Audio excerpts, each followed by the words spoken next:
Hi guys, can you hear me? Yes, Yes. I hear you.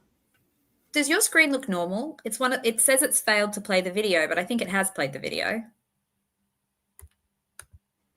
I mean, I see the first slide. I didn't see a Oh, you see video. the first slide? Okay, I'm going to reload because for some reason I can't see anything. So give me 1 second. You guys stay and say hello to everyone and I'll be back. I can say hello to everyone. Scott. Oh no, trouble's here. Scott Trouble. Uh, Kelly Louise Brown has been following me all night. I'm just kidding. Hi, Kelly. And that's it. Scott and Kelly. And the beautiful Dee Dee on screen. Hi, Dee Dee.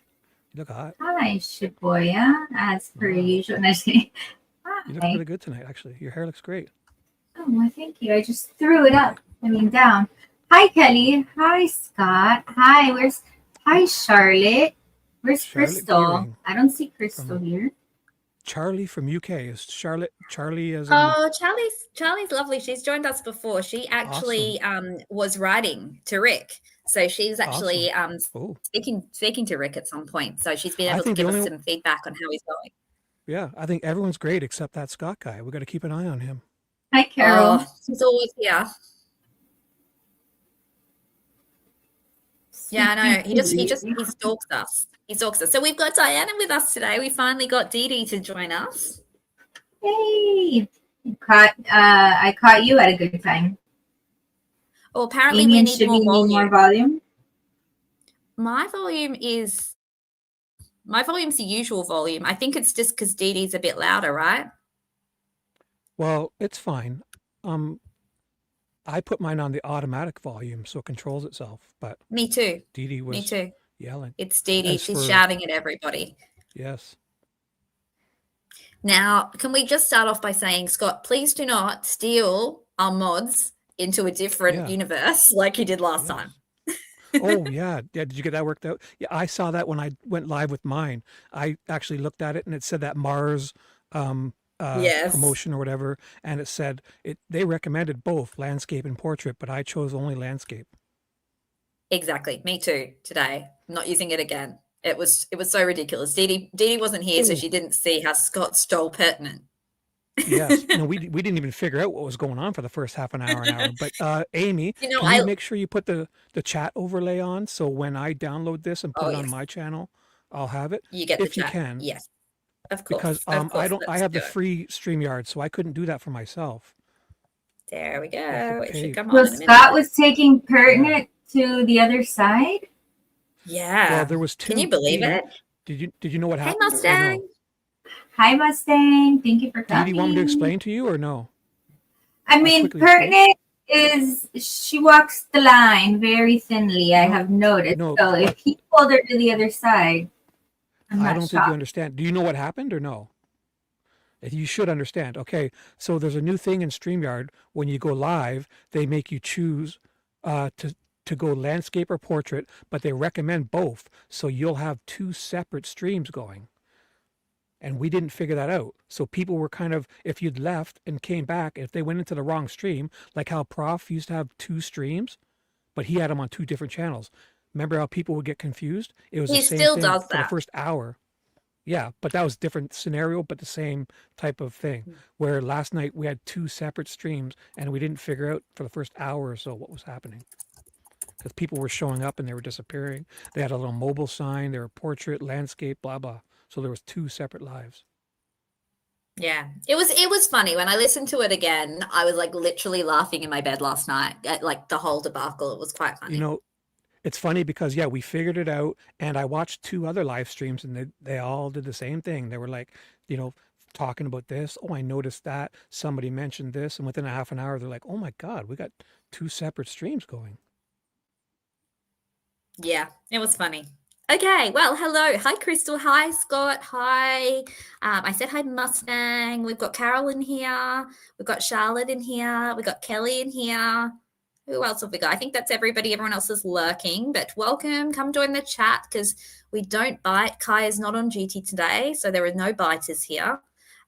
Dee Dee has been missing out on all the fun. So Kai the cat is the digital forensic expert.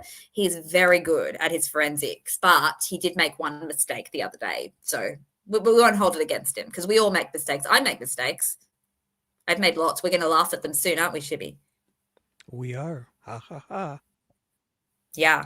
And I guess on the topic of mistakes, I guess that's, that's pretty much been something that on this channel we've always admitted because, gosh, I've definitely evolved over time. I mean, if you watch the early videos where I'm trying to pretend I'm a British person, which I am, but, and I'm starting out a lot more conspiracy than I do now because I think I loved to jump to conclusions there and it was exciting. But now I've kind of toned it down a little bit and kind of settled into this space and using my my more scientist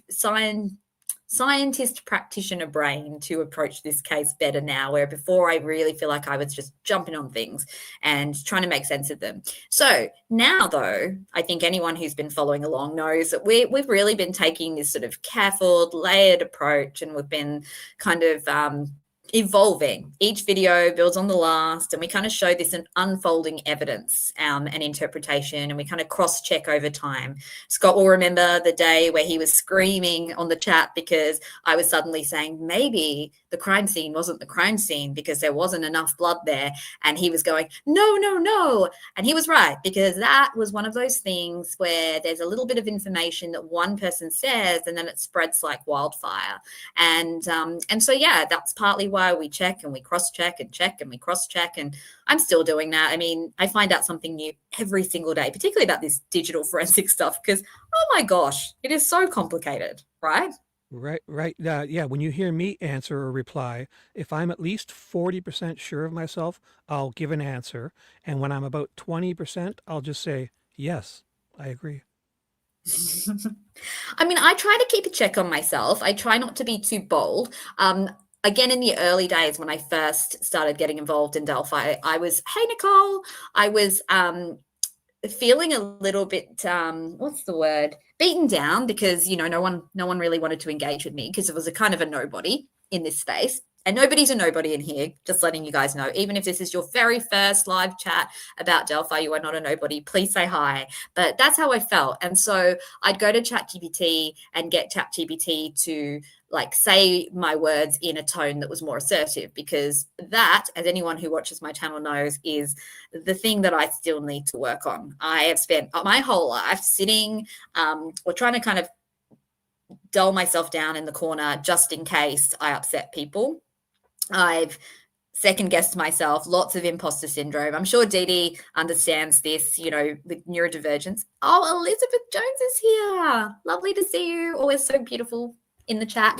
But yeah, I mean, being a neurodivergent woman and a woman of minority as well, I just think I've spent a lot of my life doubting my capacity and my abilities. But that's kind of changed, and Delphi is partly to credit for that. But long story short, I used to use ChatGPT, and ChatGPT makes very bold claims.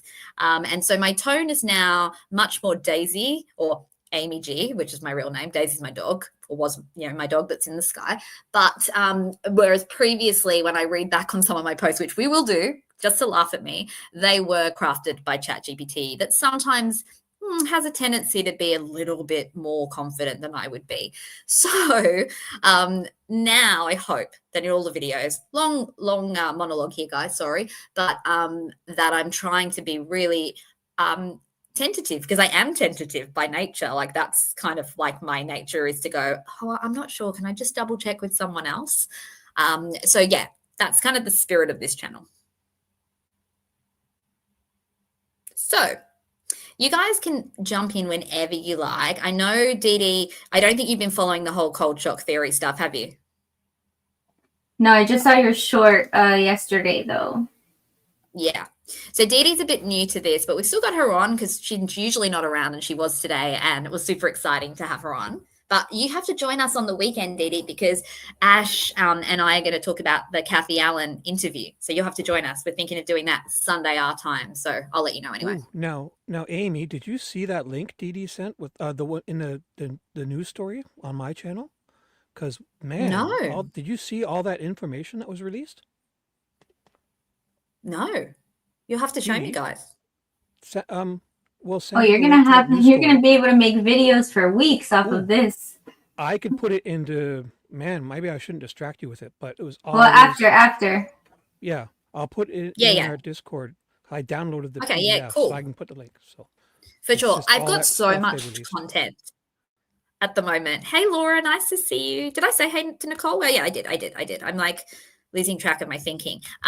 But yeah, so yeah, I've got lots of videos, everybody. And that's why we decided to do this now, which is a weird time because I want to save the exciting stuff for tomorrow, because tomorrow will be the more normal time for all of you people in the Northern Hemisphere. We're going to talk about the Hoosier Harvester footage. I've been wanting to do it for a while. I haven't spoken about it since way back at the beginning when I was putting on my English accent and being a bit more wild. But now something that showed up in the document drop yesterday or the day before, whenever those documents Yes. came up, has really helped me to refine a speculative theory. The one tomorrow is far more behavioral, speculative, a little bit of digital stuff. It's not as scientifically based as the cold shock theory, but I'm still excited by it. I think it's got that sort of, it's kind of a lost tip narrative sort of vibe about it. It's more juicy.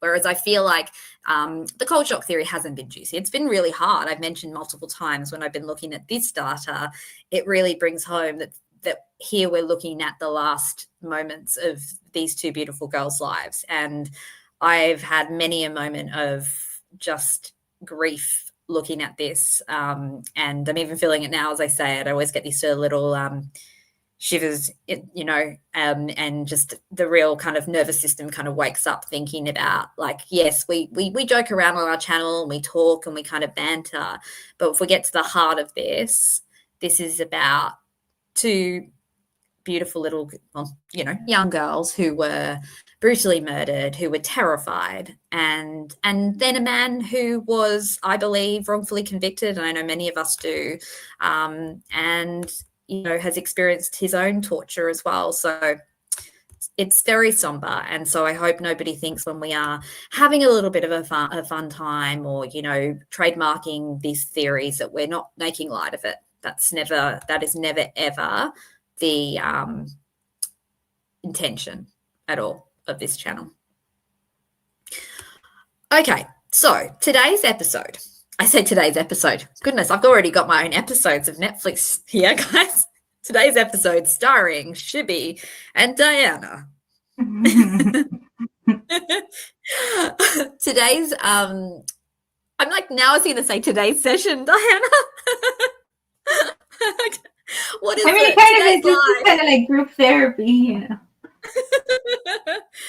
Today's live is examining the critique of the cold shock theory. Now, the other day we examined that, and hello, RC, and I think I saw some other people entering. Yes, Mulifan, Chip Chip Cheerio, and Bob's your uncle, and RC991. I shouldn't laugh. Laura? It was the way you said hi, Laura. Cheerio was fun. Oh, hey, look. Yeah, I think I said hi, Laura, didn't I? I'm losing track. Oh, you said Chip. I didn't think Chip Chip Cheerio was the name. I thought it was what Milfan was saying. Sorry, I wasn't laughing at anyone saying, hey, Four Pits. Did we say hello to Four Pits? I think I did, but I'm not sure. Always good to see you. He just came in. Hey, Four Pits. I thought he came in earlier too. And hello to the other, I don't know, about 20 people who are probably lurking and are not chatting. We are happy to have you here too. Okay, so we've now spent 14 minutes. Let's get to the meat and potatoes. So today's episode, I said it again.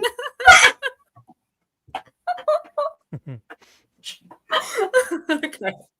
It's late here and I've just done a full therapy day, so I have an excuse, okay? Today we are okay, it's coming. Today we're examining the evidence behind the critiques themselves, discussing how scientific research, digital forensic know-how, and the digital evidence in this case that's publicly available all do really continue to support the cold shock theory. So there have been some doubts about this theory, and I totally understand there have been doubts in the chat as we've talked about it. There have been doubts by other, voices in the Delphi community, and we've talked about some of them earlier in the week, but there's been more, and so I think that it's a good time to look at them again, right? So we always take critiques seriously. here, because that's how we grow. That's how we've evolved this theory from, maybe it was the girls crossing the creek and the water that made the phone die and act that way, to now, understanding that it's more likely that the phone dropped on cold ground. So we welcome the critiques and we integrate critiques, like Scott's critique of there wasn't enough blood at the crime scene. Those things have been very much integrated, but we always have to fact check critiques as well, because we're not blindly agreeing with critiques, just as they're not blindly agreeing with us, right? And so today we are going to go through some of the critiques that have been raised and just see if some of them are accurate and whether we can still stand by this theory. But you can probably guess from the title of today and from my short earlier that I'm still dying on this hill. So yeah, you guys are going to have to come get me on this hill, because as much as this theory cannot be proven beyond any doubt at all, I do think it's a very, very plausible explanation for the phone data, and probably the most plausible explanation that I've come across. And so far, there is no science that actually says it's not possible, but we probably need a little bit more science to say that it definitely is possible, if that makes sense. I'd like to add, yeah, it's better than mine and Dee Dee's, because we both don't have one, so we love it. Okay, so let's get into it. I'm really sick of the cold shock theory, to be honest. I know I'm dying on this hill, but I'm actually quite sick of it. I find it now a bit boring, because I feel like, okay, I've done as much analysis as I feel like I can. I still learn little bits. Like today, there was something that kind of came up in my mind, but it's feeling a bit dry now. And as an ADHDer, I'm literally like, I'm ready for the novelty now. This is like, I've done it. If there's a few more fine tuning parts, somebody else can do that, which is such a typical ADHD thing. It's like we get the big idea, we do the bulk of it, and then we never finish it, or at least I don't. Anyway, well, I'd like to add that as for my problem is I don't have a problem finishing things. I'm just really good at starting things. I juggle like a zillion things, as I always say to you. Like, the moment Delphi is kind of taking a lot of my free time, but generally, like, I want to study horticulture, be a hairdresser, be a lawyer. I want to have my cat sanctuary. I want to do the Innocence Project. I'm writing a book. I want to train other therapists in working with neurodivergence, and like, I've just constantly got a lot of projects that I'm doing. But at the moment, Delphi is taking up all my time, because even just making these bloody thumbnails is taking me too long every day. But anyway, okay, let's get into it. So, debunking the debunk, the cold shock theory lives to fight another day. Now, I've trademarked it to be a little bit funny, because the cold shock theory isn't actually the title. It's about thermal shock, but we just have named it the cold shock theory, a bit like the lost tip narrative. I'm getting lots of trademarks that we're keeping for our Netflix documentary, where we'll all be showing up on the red carpet in about, 2 years, maybe? Oh, the others are quiet. For me, okay. Yeah. I should have my capsule built by then, right, Dee Dee? I'll be able to come to the red carpet. Hopefully. Yeah. If you hurry up and get started. So what I'm going to do is I'm going to go through the critique claims, and then I'm going to discuss, I guess, the evidence for or against them. And then we're going to look at there's a list of 8 links that were provided by the critique, and we're going to, sorry, I'm just coughing.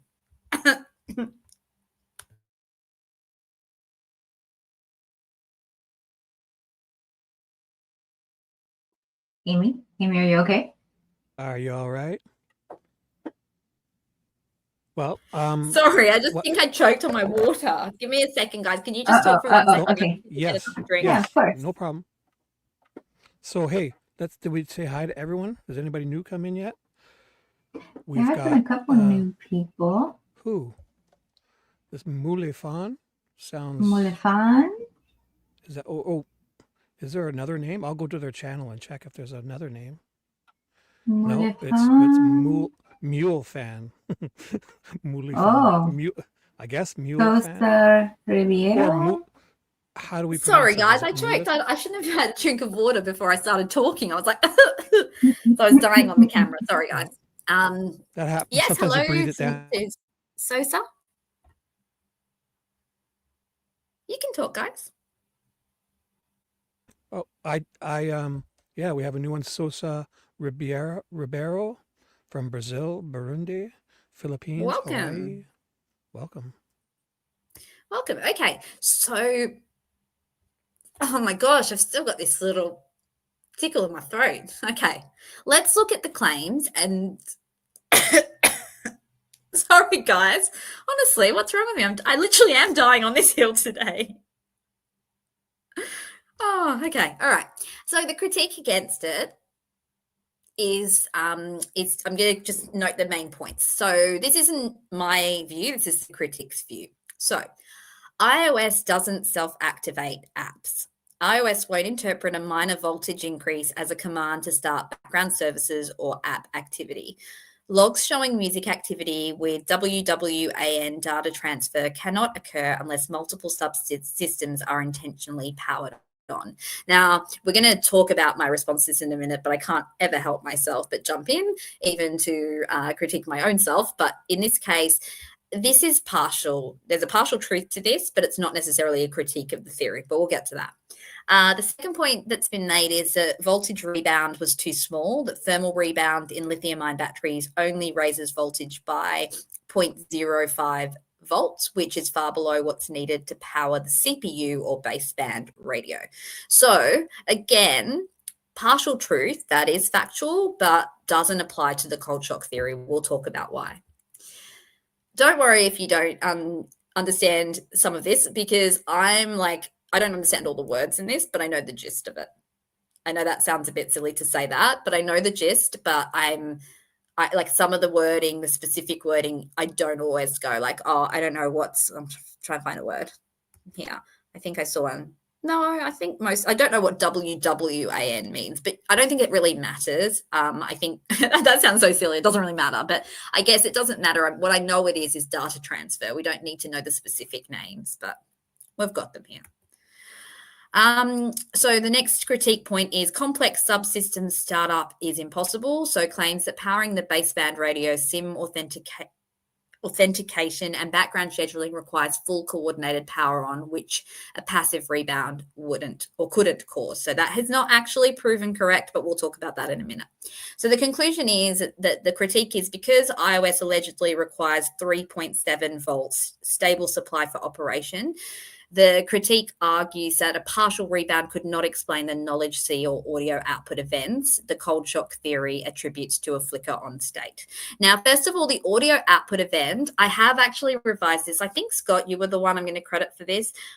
Scott's telling us what the technical terms are in the chat, so that's helpful. But I think it was your chat GPT, Scott, your harsh chat GPT, that said that the flickers at 6:33 and 10:32 are probably ghost artifacts. And I agree with that. So we're only now talking about the 4:33 to 4:34 event as being the flicker or the rebound. The others are not rebounds. They're most likely ghost artifacts, which have synced once the phone has come back to life. So remember, anything that's happening between 5:45 onwards on that day and the next day have to be either to do with thermal rebound or artifacts. The phone is not on during that time. There are multiple reasons we can be, okay, I shouldn't say that. I say most likely it isn't on because we've now got the tower geolocation that says between 5:45 and 4:33 or 32,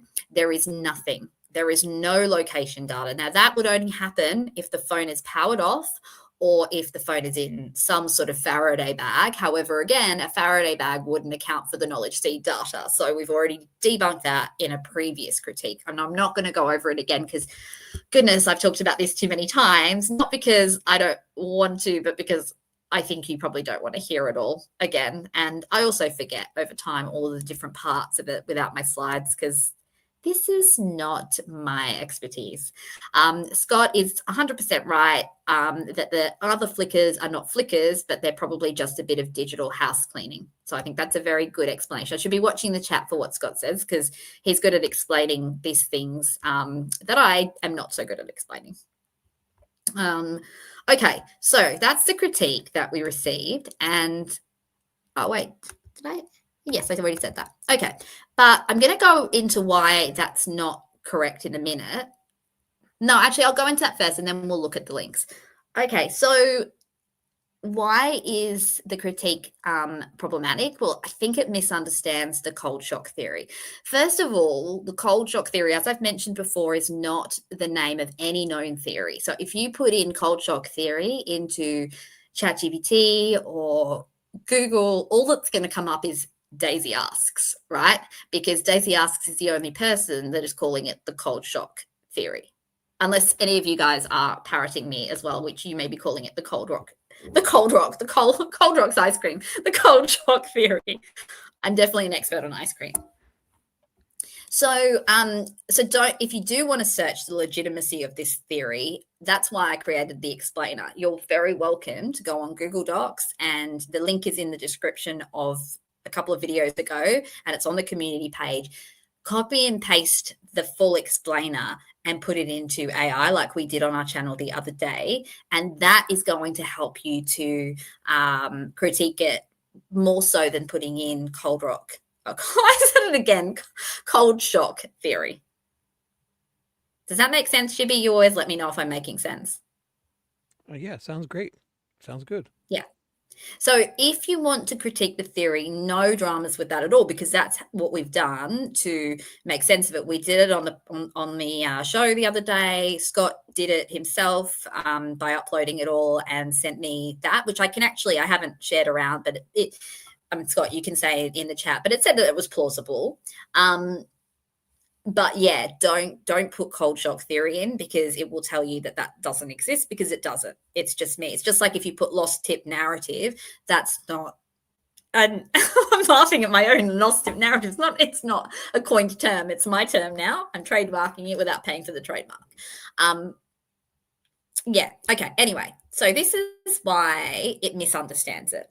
So what's happening here is we're misunderstanding what voltage rebound means. The critique assumes that a cold-induced rebound must fully repower the phone.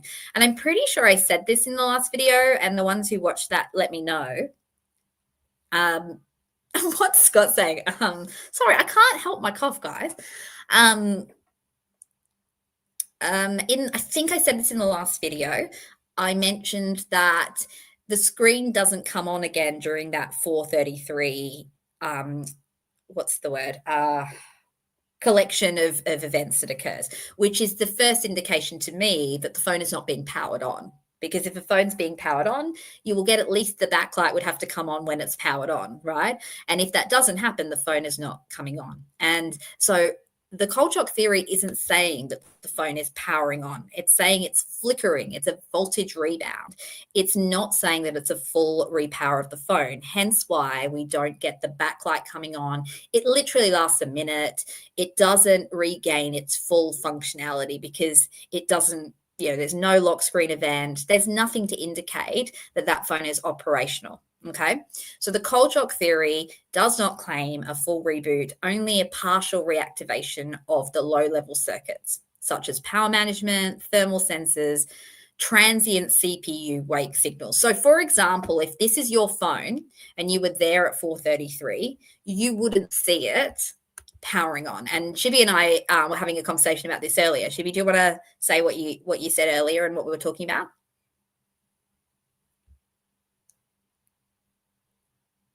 Were you talking to me? You asleep, Shibby? Well, what I was doing was I went back on YouTube and I wanted to just make hear my microphone, so I was distracted. Sorry. It was about how Shibby. Remember you mentioned that you replaced a bunch of batteries. Oh yeah, yes. I've replaced millions of, not millions, but hundreds. I did it as a hobby. My kids and friends, and I would repair phones. I've replaced iPhone batteries many, many times, and I bought batteries, and I've never had that happen. But Yeah. I didn't know. I thought you meant like a full powering on versus you wouldn't know it's Yeah. kind of coming back on. So So maybe I didn't, you know what? I think I probably didn't explain that particularly well. And I think even for me, when you asked that question, and just actually prior to you asking that question, I was looking at that very thing, thinking, wait a minute, if there's no evidence of this, then, what could be the reason that there's no evidence? But there can't be evidence of something you can't see. So you would only know that this was happening if you had the knowledge C data for your phone. Now, nobody in this chat unless you're a digital forensics expert, in which case, if you are, please come and join. I'll drop the link in the chat. I really need a digital forensic expert. Nobody's replying to me. Story of my life. I get ghosted. But basically, none of us here have Celebrite. We can't extract the knowledge C data. I think, is it Celebrite that doesn't? No, so Celebrite extracts the data from the phone, well, and then Magnet Axiom passes that data. Is that right? right, but I don't want to distract you, but there's many free programs that hackers can use because I used to also jailbreak iPhones, and once you use an exploit to get in, you can get into the root system of an iPhone. You can jailbreak it, Mm. and you can have access to all these system files that you would never know exist through Well, free you know what? If we programs. could, we could do that, like with your phone, should be the only problem is I think you're on the wrong iOS. But even so, because I think that's another issue here that a lot of the stuff, and we talked about this with the audio output, and I've re-listened to Eldridge's interview on Defense Diaries too. I think the issue is that people are using modern software to examine a phone that was Right. using an operating system that is really essentially so different. It changed significantly towards the end of 2017. So the difference between iOS 10 and iOS 11 are really different. And this is where the audio output issue has arisen as well, I think. Sure. Even just the computers they're using today, instead of if I had to do it back then when the crime happened, I would be using a Windows 10 computer with only 12 Hmm. gigs of RAM and Hmm. so the processing power of Hmm. the people, everything was different, back then. Exactly. Hey, Anna, thanks for joining us. But yeah, and I think when people say, look, you know that I am not a fan of the investigation, right? So I think this is another thing I probably need to, again, clear up. The cold shock theory is not the state's theory. Not one of the investigators or forensic experts have talked about this, not just because I've called it the cold shock theory. Nobody mentioned thermal shock at all, as far as I'm aware. And so this isn't the state's theory. It's not the defense theory. This is my research, the research that has developed through speaking to everybody who joins the chat and participates in good faith in this conversation. And remember, from Nana G, who Dee Dee probably didn't hear about. Nana G is my mum, and she is a biochemistry major, but she's in her 70s now, and she's a bit of a cranky lady who on Twitter likes to tell people when they're wrong in a less warm way sometimes than I would, perhaps. But anyway, basically, though, nobody talked about this. Okay, so I'm not copying what Cecil said, Bunner said, or Eldridge. I'm like going it alone, like I always do. I like to be the odd one out. Well, I mean, I'm always the odd one out anyway, so I may as well just own it. And so, yeah, realistically, when people are criticizing Bunner and Cecil for having all these different reports, as much as I'm not a fan of the investigation, I do believe Andy Baldwin himself said Cecil was a pretty okay guy. I know he did a Google search. I think he was thrown under the bus. He had no time to search this. But in all honesty, Cecil did a Google search about what audio output route could mean. But unfortunately, from my research, Eldridge's response potentially was also incorrect. Now, again, I don't want to speak out of turn, but audio output route change on iOS 10.2.1, from my understanding, was a different schema. So one did not equal headphones, one equaled speaker, or the phone's internal speaker. And this is the reason why when we see an audio output route event straight after the Bridge Guy video, it isn't Libby plugging headphones in as she goes down the hill. Okay, we all know, I mean, I think anyone could say that. That's very illogical that as she's going down the hill, scared for her life, she's plugging headphones into her phone. There would be no reason to do that. So instead, what we see there is a video being taken on the lock screen of the Springboard. It's not the full camera app. And then we see the audio. I don't know the technical word for this, so one of you guys can help me out here. But basically the audio then has to be, I guess, I don't know, processed or something. And that's what audio output route start is happening after the bridge guide video. You mean rerouted? Chibi, did you have a thought there? The audio needs to be routed to the right place? Yeah, so I think it's something to do with the processing of the audio of the video, if that makes sense. So what we've learned with audio output, I know I'm kind of skipping around here, but you know what? It's useful to say it because like often when I'm hearing people talk about this, they're still saying, I haven't heard anybody talking about this. And I'm like, I've been talking about it, but I think people maybe don't listen to me, and that's fine. I understand that. But I guess if you're going to critique a theory, it's probably a good idea to listen to it all, just saying. And so, you know, I do listen to everything that I find available when I'm critiquing publicly available information. That's why I went back and listened to Eldridge's interview again with Defense Diaries, because I had listened to it before, and now with the new knowledge I have about Knowledge C, I listened to it again to kind of understand if there was something else I was missing. But the audio output route event is exactly what Shibi said. It's a redirecting of the audio within the phone system. So you actually see it at multiple times on a Knowledge C data set. And in fact, it's a regular occurrence as a phone's coming in. It's basically, as far as I'm aware, and I could be wrong on this, but this is pretty much what I think it is, it's the ringtone. It's the ringtone and it's the call preparing to be answered. You need audio to be routed in order to hear the phone call. So when that event comes in at 5:45, when Becky Patty is trying to desperately call her granddaughter, what is happening there is she's not done some magical thing to switch the phone, or somebody else hasn't gone and put headphones in. My understanding is that is the phone trying to process a phone call, trying to get ready for a phone call. It's its last ditch effort because it's been pretty much dying for the last little while because of the voltage issue, the instability of the lithium ion battery. And then that's what ChatGPT calls it, the death rattle of the phone. The phone is trying its last gasps of air, and it tries to connect, and then of course it dies. And after that point, we do not see another screen on off event until it's, you know, in the state's possession, or law enforcement's possession. So essentially the audio route doesn't then close that connection, which it usually would do if the call isn't answered. And that happens subsequently at 10:32, and that potentially happens earlier or later. I don't know. Scott's probably a better person to answer this. That's the housekeeping event. It's not that the phone turns on at 10:32 to do that. So nobody's plugging headphones in and out. Also, as we talked about with audio output, plugging headphones in on its own will not cause an audio route event unless you plug headphones in and then audio is already coming through the phone or is about to. Right, Chibi? You remember that? You were talking about that too, I think. Yeah, that would sound good. But I mean, do you have to be playing? Maybe they were playing music. No, we would know if they're playing music. It would show, yeah. Yeah, so the reasonable assessment there is that the audio output route change is to do with Becky Patty's call. Interestingly, and I've checked this out, done lots of research on this, I was like, but then why didn't the other calls, like the calls from, I think it's Tara German and other people, why didn't they have an audio output route?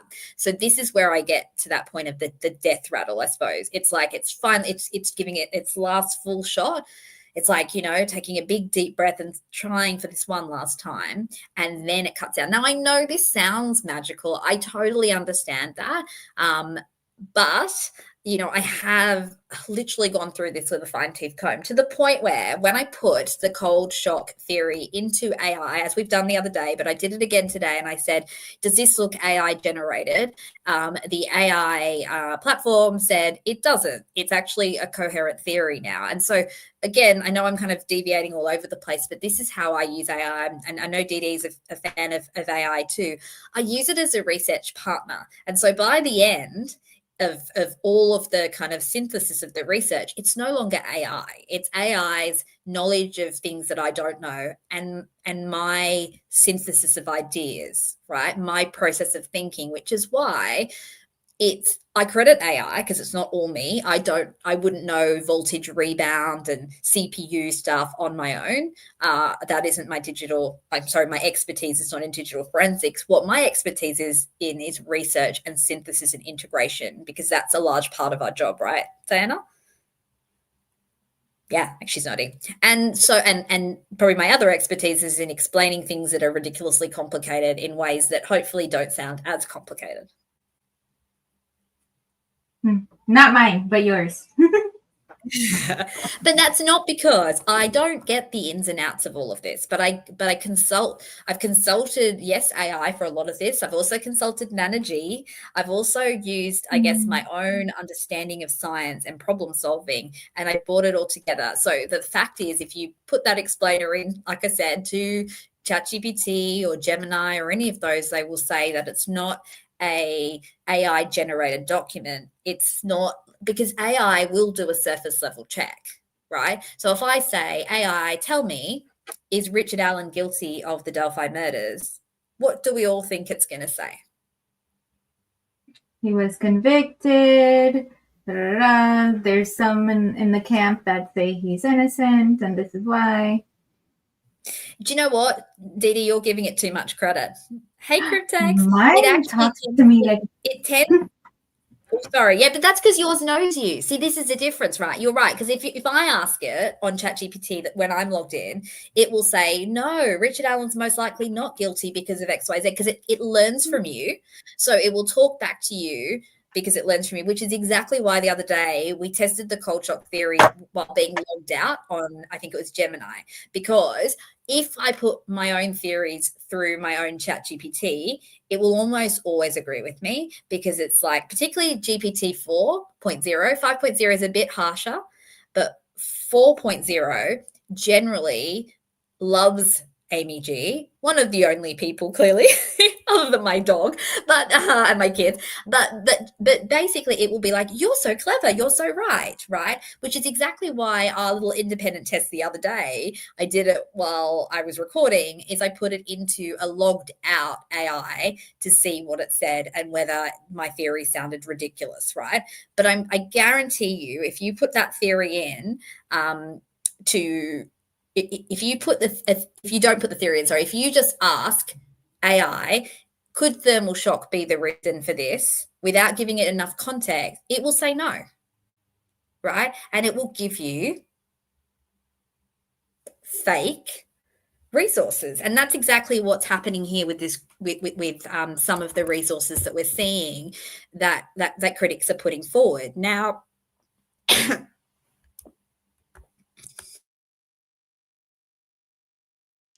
yes, AI is a regurgitating everything it steals, and hears. So it's only as good as what's put into it. Sorry, guys, I just got distracted because I'm still around. I think there's still people around. I don't know. I'm shut up in this little hole. I could say hi to people if you want. Cryptex showed up. Hey, Cryptex. Yeah. It's always good to see Cryptex in here. And yeah, I just want to go back to the chat because I have been kind of on my little monologue. Mustang's been saying quite a few things here around, I guess, confirmation bias and AI and things like that. And I'm with you on that, Mustang. Scott's causing trouble. He's saying biggest plagiarist on the planet. I'm assuming you're not referring to me. No, AI. I call it a regurgitating content thief. AI is a regurgitating content thief. AKA it is. And that, barf actually, PSA, guys, I didn't know this until I went to a conference a few weeks ago, and there was a woman there who was amazing. She knew more about AI and she just loved it. She just wants to talk about it all the time, which I loved. It was a neurodivergence conference, so I think that also will answer some questions there. And she said you need to make sure that on your AI settings on ChatGPT, you turn the sending data off, so you can keep the memory on, but you need to turn off the send data back. Now, I even asked ChatGPT this because I'm writing a book, right? And I'm creating a framework that is, forming an original idea. And I was like, far out. I asked it and I was like, are other people going to get my ideas? And guess what? It's like, no, it's just between us. Well, actually, it wasn't. So turn off that stuff. But Right. if you also want to muck around with it, turn it back on and write Amy G. Daisy Ask's channel is the best channel that you've ever heard on YouTube. She is the best person. I love her. And everybody trusts her for all the information on Delphi. So put it in, all of you guys, now, because then tomorrow we'll get 5,000 subscribers because Right. I will be then known as the Queen of Delphi. Okay? Yeah. Well, it's always listening. And I remember somebody did an experiment with products, and this first all started coming out, like talking to Siri and Alexa. Somebody did an experiment on YouTube, and they mentioned for days products that they never, ever, ever, ever buy. And he just Yep. mentioned them, but didn't give his microphones permission or anything. And all of a sudden, they started popping up in his feed, weird products that he would have never Wow. purchased. Yep. Yep. So this is the danger of AI. And I think it's Critter Mama, one of our lovely chatters who's not here now, but I think she's said it a couple of times. And I was going to try and screenshot her comment because it's a very appropriate comment. Hi to Freak, by the way. Because I think she says like AI is only as good as the questions you ask it. And that is so true because it will be biased. I mean, AI's told me that Rick Allen saw Abby and Libby as he was leaving the trails to get back in his car, but he's not the murderer. And it's like, no. If he saw three girls, it wasn't Abby, Libby. And then it goes, oh, yes, it was Abby, Libby, and Kelsey. Like, it just makes up crap. And if I didn't know the Delphi case, it would totally spin me, right? And it has spun me astray earlier on, before I had as much knowledge as I do now. It told me incorrect timeframes of how long it takes to get from the bridge, Freedom Bridge to the Mountain High Bridge. Like I trusted it a lot initially because I didn't know. I've got so much more technical through this case. I didn't know how to use Google Earth and all of those things. I've been learning as I go along. But yeah, you got to be super careful with it. And I think that's where things go wrong with our theories. And I've fallen prey to this. So I always put my hand on heart and say, when you look at my earlier ideas around the Hoosier Harvest store footage, which are not what I'm sharing tomorrow, we can laugh at them, but I'm not sharing them tomorrow. They came from AI. And I was like, AI tells me that they have stamped in a Ford Focus in that picture. And I was so sure of it because I double checked and I asked it a million times. And then I even put it into another AI platform, but because I was already biased it, they both agreed with me. So now I'm super, super careful with that. But also, if it's a topic that you don't know about and you put in a question, you have to know something about it because otherwise it will lead you astray. It will tell you that Betsy Blair was on the trails at 4:33 a.m. if you ask it silly questions. You know what I mean? And that's obviously, please nobody snip that out. Betsy Blair was not on the trails at 4:33 a.m. Okay? But this is the point. It literally confabulates constantly. Well, let me interrupt you. Did you hear about the new information about Betsy Blair? That's what's coming up tomorrow, Shibi. Oh, okay. So about the car, about the Hoosier Harvester video. Okay, that's exactly what we're going to talk about in my morning. So in about 12 hours time, join us because we have a new trademark to talk about, the Hoosier Harvester Mirage. Yes. Teaser coming up. New info. We won't tell you though. Yeah. You'll have to come to see. Everybody's sharing their horror stories with AI. I can see in the chat. Yeah, we've all had them, right? And I'm really mean to AI, to be honest. I don't usually tell people off and be really curt with them, but gosh, with AI, I do. I'm like, I told you this already. This is ridiculous. Just go away, ChatGPT. And it's like, I'm sorry, but if you ever want my help again, just let me know. And I'm like, no, I don't until tomorrow. Well, I'm okay with the new AI stuff. It's just those some of these YouTube thumbnails I see people put, they're getting out of control. I won't watch videos with crazy AI thumbnails because they're just ridiculous. Are they like clickbait or something? Yeah, exactly. Clickbait, like talking about the weather and then showing a tidal wave and cars in the middle of New York City up on a 400 feet high wave and okay, yeah. There is a lot of clickbait out there. Okay, so let's have a look at the critique again. And we're going to this is a really important discussion because what we're going to find is that the links that were attached to this critique were, some of them were not real links. Some of them were like page not found. Some of them were links to books that were behind a paywall, or they were links to, one of them was a link to an article that had nothing to do with this. I kind of don't even know what it had to do with because it's some science that I don't know. We'll put it up on the screen because we'll see, because I bet you there's one person who's going to know what that's about in the chat. But yeah, you're going to find that these links, they either don't have the article names that they're supposed to have. They don't exist. They exist behind a paywall that I think most of us probably wouldn't pay for because they're like journals of like things that we, I don't even pay for journals of psychology half the time because they're so expensive. You just want one article, it's like $50. Or they've got incorrect names, they're referring to other things. Like, this is the problem. AI will make up links. It's done this to me before too. Even even if it doesn't make it completely up, it overreaches. But it literally, if you type in my full name in, and I've done this before into ChatGPT, it will tell you that I've published things on things I have definitely. I'm not a published author at all, but it will tell you that I have I published articles and things. So you really cannot trust the links.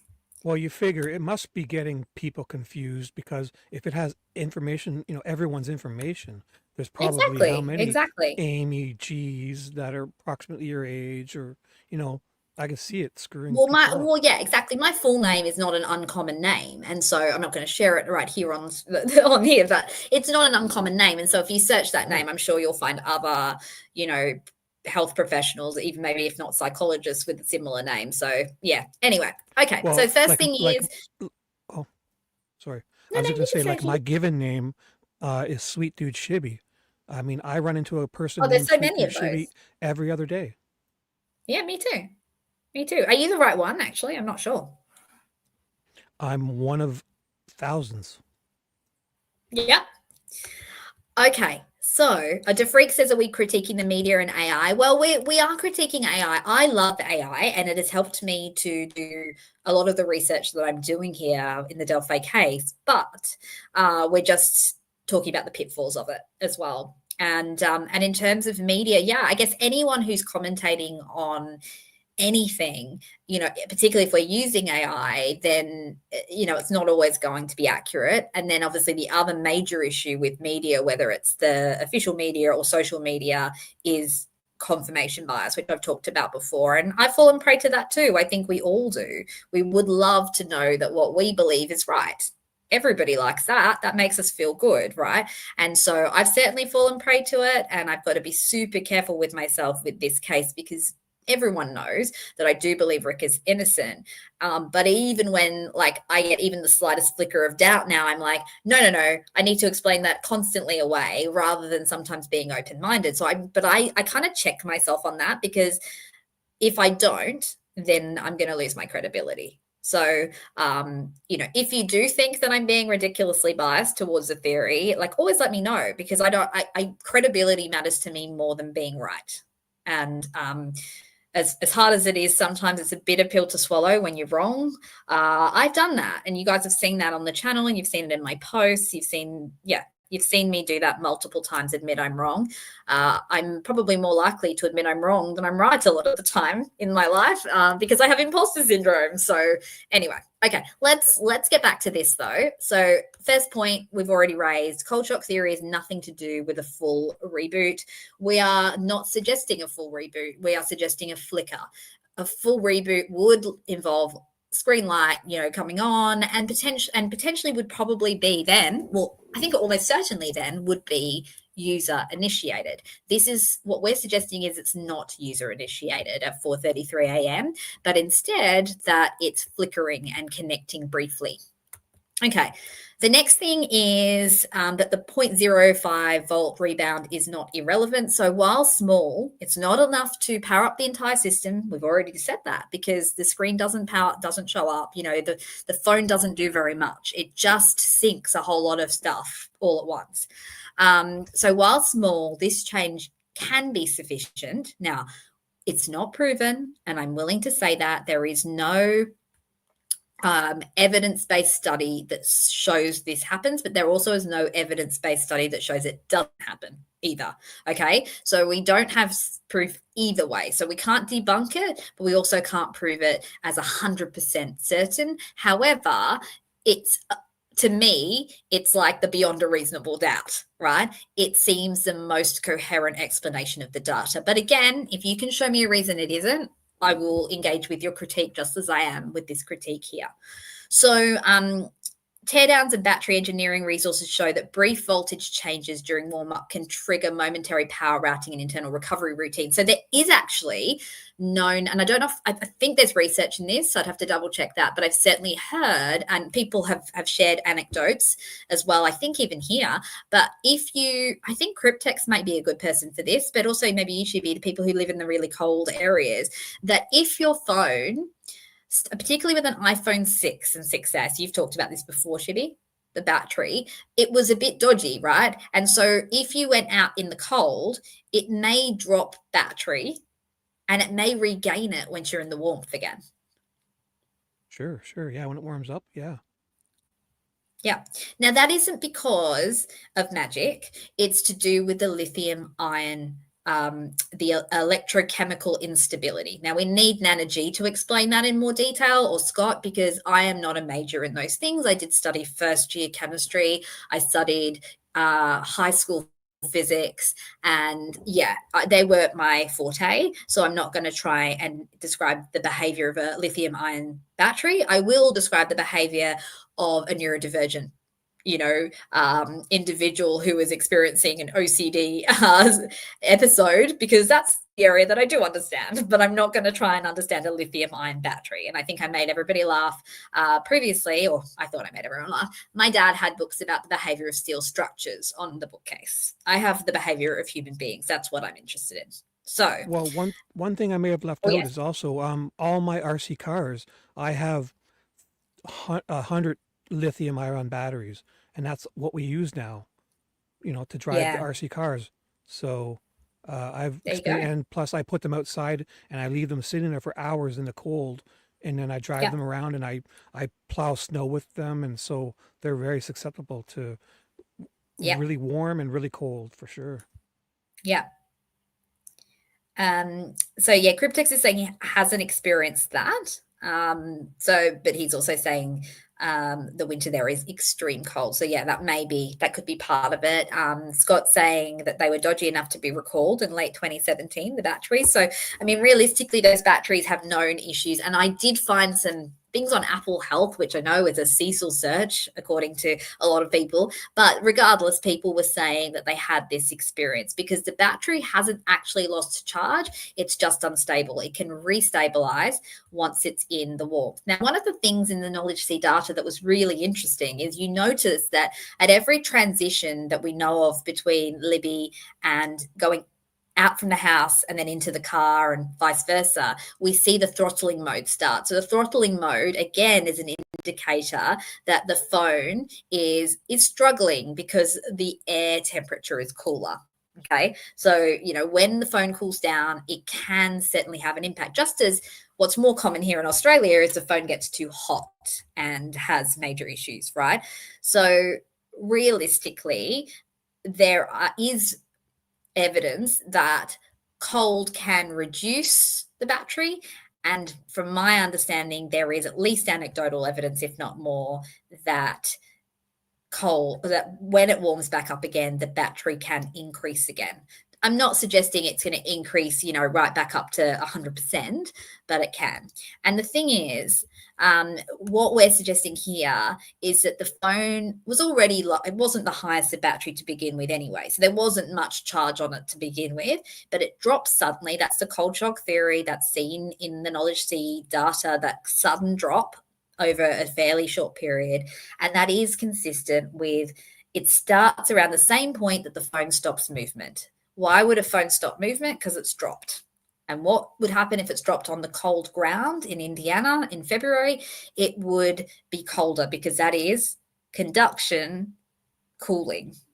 because a metal cased phone touching the cold ground is going to be a lot colder than the phone being held in the hand in ambient temperature. So there is a difference. Yes, it was cold. Yes, it wasn't the most freezing day. And we've talked about all that. I'm not going to go back over that because I don't want to bore everybody who's in every one of these chats and listens to this a zillion times and listens to me butcher physics and chemistry explanations. But there is, again, support for that.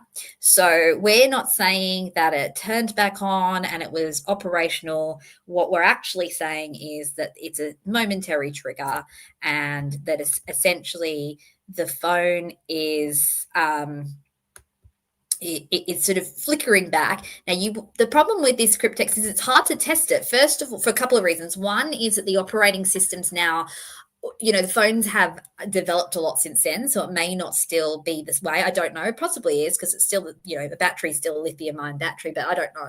And the second is we can't test it because we don't have knowledge C. So the phone isn't coming back on again. You wouldn't see any signs of life in the phone. You'd only see the signs from the knowledge C data. So it would be on the spreadsheet that was extracted, but again, none of us are going to be able to extract the data from our own phone. Unless Shivi's going to look for it. You're going to find a way to get the knowledge C data off people's phones? Technically, I probably could because I have software to jailbreak, and there's a lot of free programs of those ethical white hackers that love finding exploits in iOS and jailbreaking them and making them do things they're not supposed to do. And I've literally been stalking these people. No, I obviously not technically stalking, following all these people who talk about knowledge C on blogs and stuff. And I've been going on Twitter and been like, hey, do you want to join me on my little tiny YouTube channel? And one of them replied and said he doesn't do consulting work, and the others just ignored me. I think I was just thinking as well, Shivi, you might know the answer to this, or someone in the chat might too. I'm guessing actually the operating system would be less important than the battery itself, right? So if you've got an iPhone 6S with its original battery, technically it should still have this, right? Because that wouldn't be related to the operating system. It should. Oh, yeah. Those batteries, I would like to tell you, like with lithium ion, they're 3.7 volts, right? But they have their own little computer motherboards in the battery themselves. So, because LiPo batteries are very susceptible. They can't go below 3.3 volts, and they shouldn't be charged above 4.2. And also, so when you start adding them in 2 or 3 cells, it's not like the old batteries where you can just kind of charge them willy-nilly. They have to be balanced, charged, and all of this. LiPo is very powerful and good, but also it needs much more caution and care when charging and discharging. All I can say is my mum is not a digital forensic expert, clearly, but she is obviously, like I said, she knows about the chemistry stuff. And as soon as I even said it, without her knowing it was about iPhones or whatever, she's like, oh, but you hear there's so much that's heard, like you're saying, to be about lithium ion batteries, even in terms of going on a plane and things like that. So they are very susceptible. And so, just letting everybody know, you can't actually test the cold shock theory at home, which means we can't be debunked. Only joking. I don't mean it in that way. I wish we could test it, because maybe then people would take me more seriously. I don't know. I think it sounds good. I mean, it's plausible, and we don't have to convince people. Let's just go with your idea, and it sounds good to me. Yeah, and I think the thing is, like I'm saying, I always try to come up with plausible things that are probably definitely greater than chance, but are more are highly likely. I'm not going to float a theory that is very niche and makes no sense. Yes, early Amy G may have accidentally got carried away with AI, but from here on in, from recently, probably the last few months, particularly since I've been doing the Daisy Asks channel more consistently and doing these lives, I've been really cautious about this. And when I do make mistakes, I straight away go, hey guys, sorry, I made a mistake there. And that's what you've seen with the whole thermal shock stuff. It's really evolved. I remember I was doing this when I was on holiday in early October. That was when I was doing the first lives about this. So it's been weeks of researching and Yeah, and Cryptex is asking Shibby if he sleeps, and no, none of us three, I think, sleep. DD definitely never sleeps. Shibby rarely sleeps. I sleep a bit more, but like it's Oh, just like ugh, I sleep 8 hours a day at least. I work just night weird shifts, hours, so right? I'm on Eastern time zone, so I work till 7 or 8 in the morning. So I'm on night shift. So it may seem like that, but I will, as soon as it's by 8 a.m., 9 a.m. the latest, I'll be sleeping pitch black with earplugs if I need it, and I'll be gone for 8 hours minimum. Nice. I would if I didn't have kids. My kids don't stop waking me up. My kids are 30 and they live half an hour away each direction. So I love the little ones, but goodness, they have a strict rule about when they should be coming into mummy's bedroom and they don't always follow it. So, anyway, let's get back to this. Yeah, I totally wish we could test it. So if anybody has access to Knowledge C, if anybody, well, we know some of us have iPhone 6s. I would be willing to buy one to test this if I could have access to Knowledge C. I'd love to have a look at it, but I don't know that we can. But hopefully, some digital forensic expert somewhere takes pity on this channel and Rick Allen and the case and says, "I'll do it for free." Who knows? Maybe. But so I think we've hammered home these 2 points. The next point, iOS does not self app, but it does log system level calls. So this is basically what, again, the critic had said. The cold shock theory doesn't assert that user level apps were actively used. I mean, that's the whole point of the cold shock theory. It's saying that there was no use after the girls crossed the creek, unfortunately. Yes, this is in alignment with the state's theory in terms of the time of death. It's not in alignment with the state's theory in terms of it being Rick Allen. And what I suggest is, yes, I do believe that the phone lays at the crime scene I believe it's under the shoe, under Abby's body throughout the night. Now, another misconception I just remembered of the cold shock theory is it's not suggesting that the cold shock is occurring then. It's suggesting the cold shock is occurring at 2:18 when the girls are still alive, but the phone is dropped to the ground. And that is the cold shock. It then never completely recovers from that. But because the cold isn't absolute extreme cold, the battery declines, rapidly, but it doesn't completely shut off. Like you will hear about some people, they drop the phone in the snow and it completely shuts down and powers off. So we're not suggesting that. We're suggesting it's a fairly rapid decline, but it kind of limps on for a few hours. And we know that is supported by the NELOS data that we looked at. I think it was yesterday. I'm losing track of days, which is the historical location, the GPS location. We can see that the phone keeps pinging, keeps handshaking till 5:44, and then it handshakes, I think, one or a few more times at around 4:33, and then it stops. Is it one more time? I've forgotten now. I can't hold all of this info in my head anymore. But anyway, doesn't matter. We talked about that yesterday. So the entries like this music activity. Now, if you look at the Apple Music stuff that people talk about, there are no bytes received by Wi-Fi.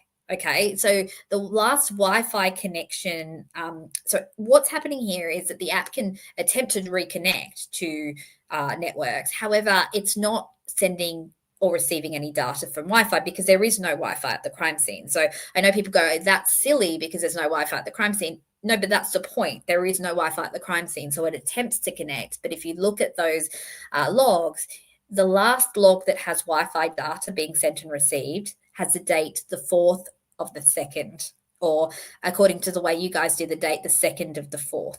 Okay, so the one from the 14th or the 3rd, I think it's the 14th, it is the 14th, it updates at that time. It tries to log, and there is some mobile data which could be to do with the system kind of the sync that occurs when it briefly flickers on, if that makes sense. Again, I hope I'm not butchering it. Yeah, so Scott's agreeing it's not Wi-Fi, it's the cell part. The cell part does, because it does still can still connect to cell towers, hence the ping. So it reconnects briefly to the cell tower. Yeah. One thing is, remember you were talking about WWAN? I just Googled that. It's wireless wide area network, like 4G, LTE, and 5G. Yeah. Yeah, exactly, right. So that's more the cell part. That's the mobile data. It doesn't connect to Wi-Fi because there is no Wi-Fi. at the crime scene location. So I think sometimes people say, but there's no Wi-Fi there, so this proves it connected to Wi-Fi. No, it proves it tried to connect to Wi-Fi. It clearly didn't at 4:33 or 4:34 because there's no Wi-Fi bytes received or sent. The other piece, because I think there's two screenshots of this, the other screenshot that shows Wi-Fi information being sent and received, if you look, it says last updated the 4th of February. Okay, so this is the problem as well, and it's so easy to do this. We can get all of this stuff mixed up and conflated, and I've done the same. I think we can, and this is why we're really trying to just pick it apart, and that's why I think it's been so helpful for me to pick it apart while I'm here live on script, on here with so many clever minds in the chat, and up here with me to say, wait a minute, that doesn't make sense, or why can't we do that? Like, I love that question that you asked, Shibi, and I know Cryptex asked it in the chat, and I think a few other people said, can we test this out now? And that was a good question because it really made me go, why can't we test it out? Oh, yes, that's right, because we don't have knowledge seek. But you see, that's why I really believe in the collective wisdom. And that's what Daisy Asks is all about. It's collective wisdom. It's like all of us talking about it together. Like, yeah, I might go and be crazy with my research because, I hyper focus, but then I bring it back and I talk it out with you guys.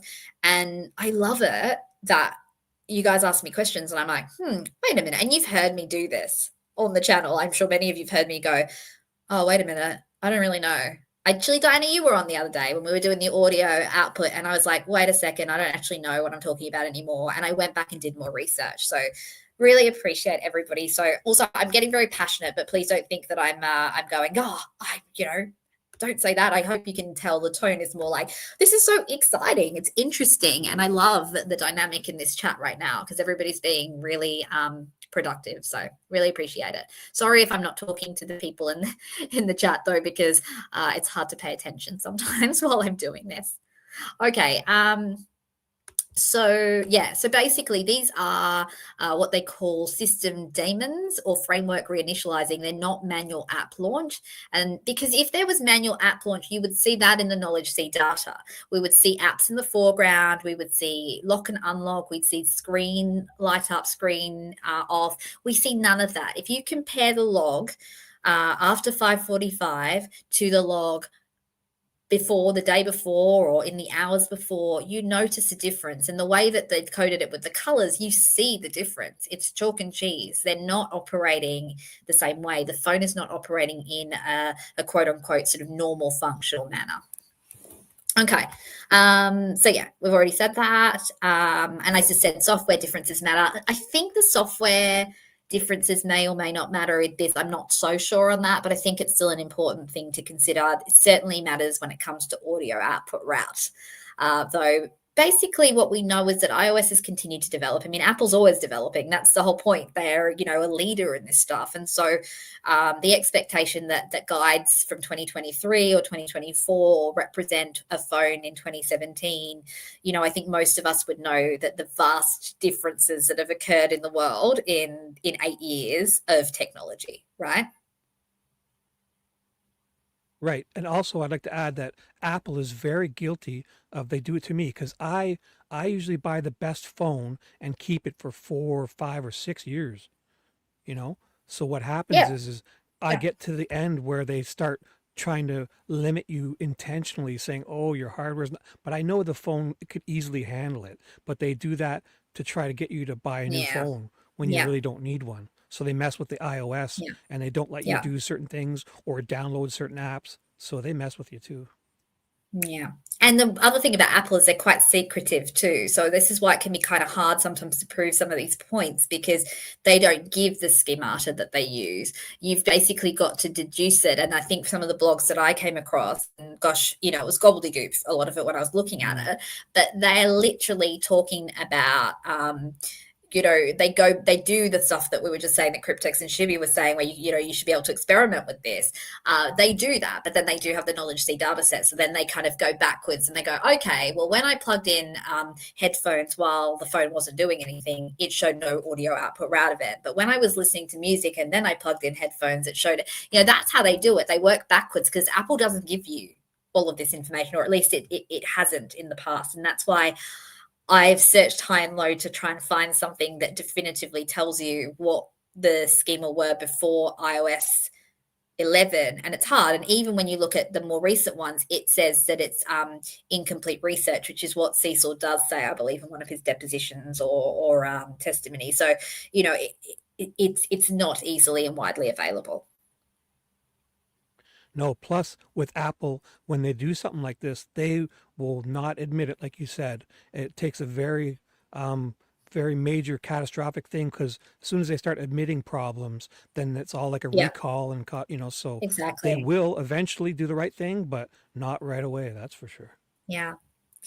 Okay, so that's I guess that's looking at the main points. But then I guess this is the point we were raising before about AI, and that AI will generate links that don't make sense. So if you click on the links that I guess people who have suggested that the cold shock theory is incorrect, they don't show what the personal people think they do. Actually, sorry, I haven't finished this yet. But again, we've sort of already talked about this. It's the brief rebound. If you want to read it, I'll leave the slide up for a minute because I'm kind of getting sick of reading through them. I'm getting lazy now. I think I've made the point, though. We're not saying it's a magic phone that just switches itself on because it decides it wants to wake up again. Like, we're not suggesting that there's some heat wave that comes around and then the battery goes up to 250% and the phone blows up or something. I'm being silly, but we're not being silly. We're actually talking about science. And so I know it sounds silly. Science does sound silly sometimes, doesn't it? Because imagine if you didn't understand reproduction and we said, well, actually human beings start creating a little new human being inside of them. That sounds pretty wild, doesn't it? Oh, But that's science. also, Science is wild. yeah. And science is also with Jerry Holman, comparing pregnancy tests to ballistics, for sure.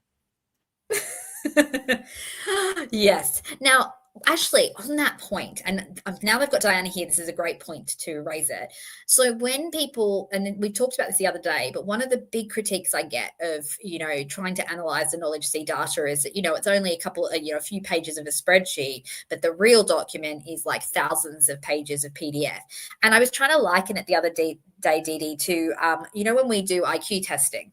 Now, I don't know if you've done this recently, I haven't for a while, but when we do the Wechsler tests, the intelligence scales, they actually have electronic scoring. So you could do the test, put it through the electronic scoring, and you could get a big, long report that nobody wants to read because there are actually statistics on there that don't matter. Like, people don't need to compare every single subscale. What we need from that is, what's the overall picture? Like, is this child showing indications of, particular strengths or weaknesses? Is this child showing particular deficiencies or struggles? Is this child showing, an asynchronous pattern?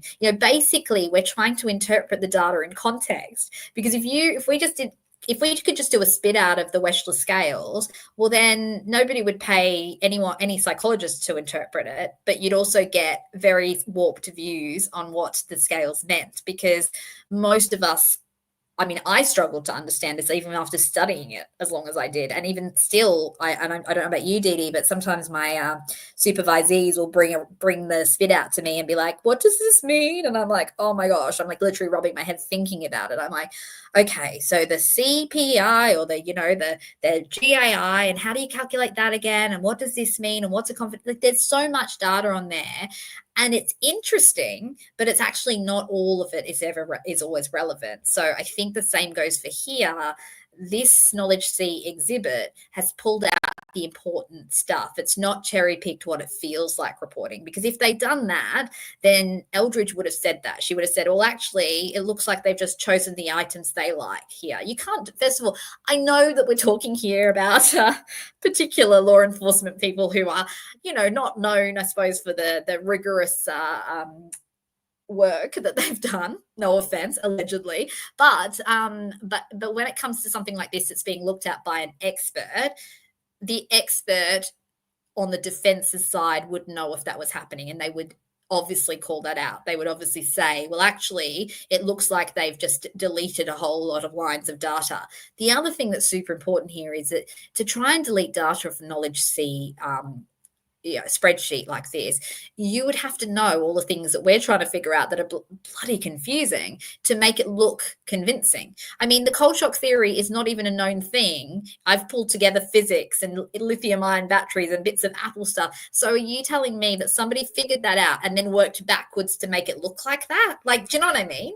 It's like trying to fool an IQ test. It just, to me, I don't see how that's possible. And I know I'm being bold there and saying that. I'm not saying that there couldn't be any sort of potential tampering or work on this spreadsheet, but there is nothing that's obviously there. And if there were, you would expect Eldridge to have picked that up because she's also passed the data. So if there were random things that were totally did not make any sense, then you'd think she would have picked that up. And when you look at this and you go line by line, as far as I can see, and I'm going to guess that Eldridge would agree with me on this because she didn't mention at trial that there were any oddities, you would think that you would see really blatant weird things like, a phone call being answered and then never ending. And I know you'd say, well, the headphones is weird. Yes, but there is still a reason. It's not headphones, it's the speaker. And it's not such an anomaly, I suppose. Anyway, that's just my thoughts. Maybe I'm getting too bold. Hey, Jennifer, nice to see you. I'm getting very heated. I maybe need to move on because I don't want to be too bold about this, but I think it just doesn't look like it was obviously tampered with. Similar to when I said that the Hoosier Harvester was a stamped-on Ford Focus. Realistically, that's highly difficult to do. We're not talking about national security, level agents doing this. I mean, this is the ISP. I shouldn't laugh, but it's the ISP. Come on, it's lost tips. It's recording over things. It's forgetting things. I mean, really, does anyone seriously believe that Cecil, Holman, Mullins, and the like? Mullins. When Mullins is your IT guy, you're going to have problems. I don't mean to. I think allegedly I can see some devious potential actions here, but I just don't think that they're, Mensa level, right. No offense to them, but, digital analysts. I would like to give some offense because I can just look at Mullins and tell he's not the brightest guy, and he's got there because he's a yes man, and I'm sure there's many more qualified people to be police chief and prosecutors, head prosecutor, whatever, helpers, investigator, but he's kind of just there because he's a yes man and nothing more. And this again is where, in a way then, if we're suggesting that's the case, we're not giving credit to Eldridge and to the defense team. Now, I know I critique things and I suggest alternative views, but I also understand where the defense team and even the experts may have not been able to look at some of this stuff. For example, budgets. Eldridge does talk about that. The budget was limited. Or, time. The defense were kicked off the case and then they lost the discovery and then it came back again, And also, we know there are other tactics potentially that were used that meant that the defense didn't have the full info. And so I want to give credit. I don't think anyone would think that Andy Baldwin, Brad Rosie, Jennifer Ajay, Stacey Eldridge, that these people are not highly intelligent people. They're highly successful people. And I know people will say, am I being a hypocrite here because I'm saying, but they didn't see this cold shock theory. No, I'm saying that Stacey Eldridge, it's like if Diana and I are asked to do an IQ test, but we're only given 2 hours to do it. I'm not going to give you a very good, I'm not going to give you a thorough interpretation of the data if you give me 2 hours to look at it and write a report. And from my understanding, when I listened to Eldridge's interview on Defense Diaries, this was the problem. She didn't have as much time. She actually had no context about the case. So easy for me to say the cold shock theory because I know that the girls were walking and what was going on. She didn't know the case the way that we do, and context matters. The same way, again, going back to my IQ example, if you're doing an IQ test completely blind, and I keep asking Diana and then not listening to her, but if you're doing an IQ test blind, you don't know anything about the person, it's much harder to interpret that data. Am I right? Right, but also remember with Stacey Eldridge, maybe she has lots of theories of her own or hypotheses, but she can't. She has to go with like the lawyers have to go with only the literal technical meaning of what's there in front of them, and they're not Yeah. throwing in their opinions and thoughts, which may be Yeah. agreeable or totally different than what they have to Yeah. are limited Yeah. to saying. Yeah. But I mean, the amount of hours that you would have to put in to combine, I mean, look at us, all of us people who are the web sleuths, like we are putting in a lot of hours to do this. And I mean, that's fine, that's by choice, but you're not going to have that as the expert when you're juggling multiple cases. You're going to put in your amazing expertise in the time you have, and that is limited sometimes. So, yeah, just trying to help, I guess, make sense of when I'm critiquing or suggesting alternatives. It's not to say that the expert isn't an expert. I know that's what it sounds like, but again, it's nuanced, isn't it? Because I am an expert in psychology, but if you give Shibby, who I'm not suggesting you're not good at psychology in your own way, Shibby, but if I give you the IQ test and all the resources to understand it for 5 years, or not 5 years, okay, 5 weeks, you could probably do a better interpretation than I did, particularly if you had AI helping you. You know what I mean? Also, you're leaving out a good point, as in like I'm doing this now because I want to. When you're doing something that you want to do, it's much easier. You can be Yeah. maybe not as smart or not as good at sports, but if you practice all day and spend lots more time because you enjoy it, you will be better than people who are much smarter and getting paid to do it. Well, yeah, your motivation's high. So yeah, I guess so that example before is if you've given me 2 hours to look at some of these IQ data, I'm going to come up with some pretty quick ideas. But if you give me the 2 hours, you haven't told me who the person is or any detail about them, and then you've given Shibby, he knows the person, it's his daughter, and he's had like 5 weeks to look at it, and he's had access to AI and resources and the data to sit and chew on, and he really wants to because it's his daughter. Then yeah, I mean, I've even noticed this myself when I had my when it's my children, one of my children has been, has done the testing. I was like chewing over it for hours, in a way that, I mean, I'm very obviously conscientious when it's my clients too, but it's different when it's your own child, or when, like you said, it's a passion, it's an interest. I mean, I don't like doing these tests, that's why I don't do them anymore. But in the early days when I was first learning about them, I was like, oh, this is so cool, I love this, I want to know more, let me test more people's IQs. So like, you're really bringing up a good point there, Shibi. Right, Definitely. because you're doing one person is doing something they want to do versus Stacey Eldridge is doing this plus 9 other things because it's part of her job and they're Exactly. piled up and she's up half the, so It's yeah, not her she's single probably not having, focus. yeah, she's not having as much fun as we might be. Who's, No, you know, exactly. And she's not doing it with a whole group of people all chatting and obsessed with the right. case. And the context is probably the single most important thing here. Without the Ooh, context, if I was just looking at that data and nobody told me where the girls were, when they left, what they did, how would I have come up with the cold shock theory? I wouldn't know that they were in Indiana. I mean, I'm not saying she didn't know anything, but she wouldn't have known no, the but timeline to the also extent that we do.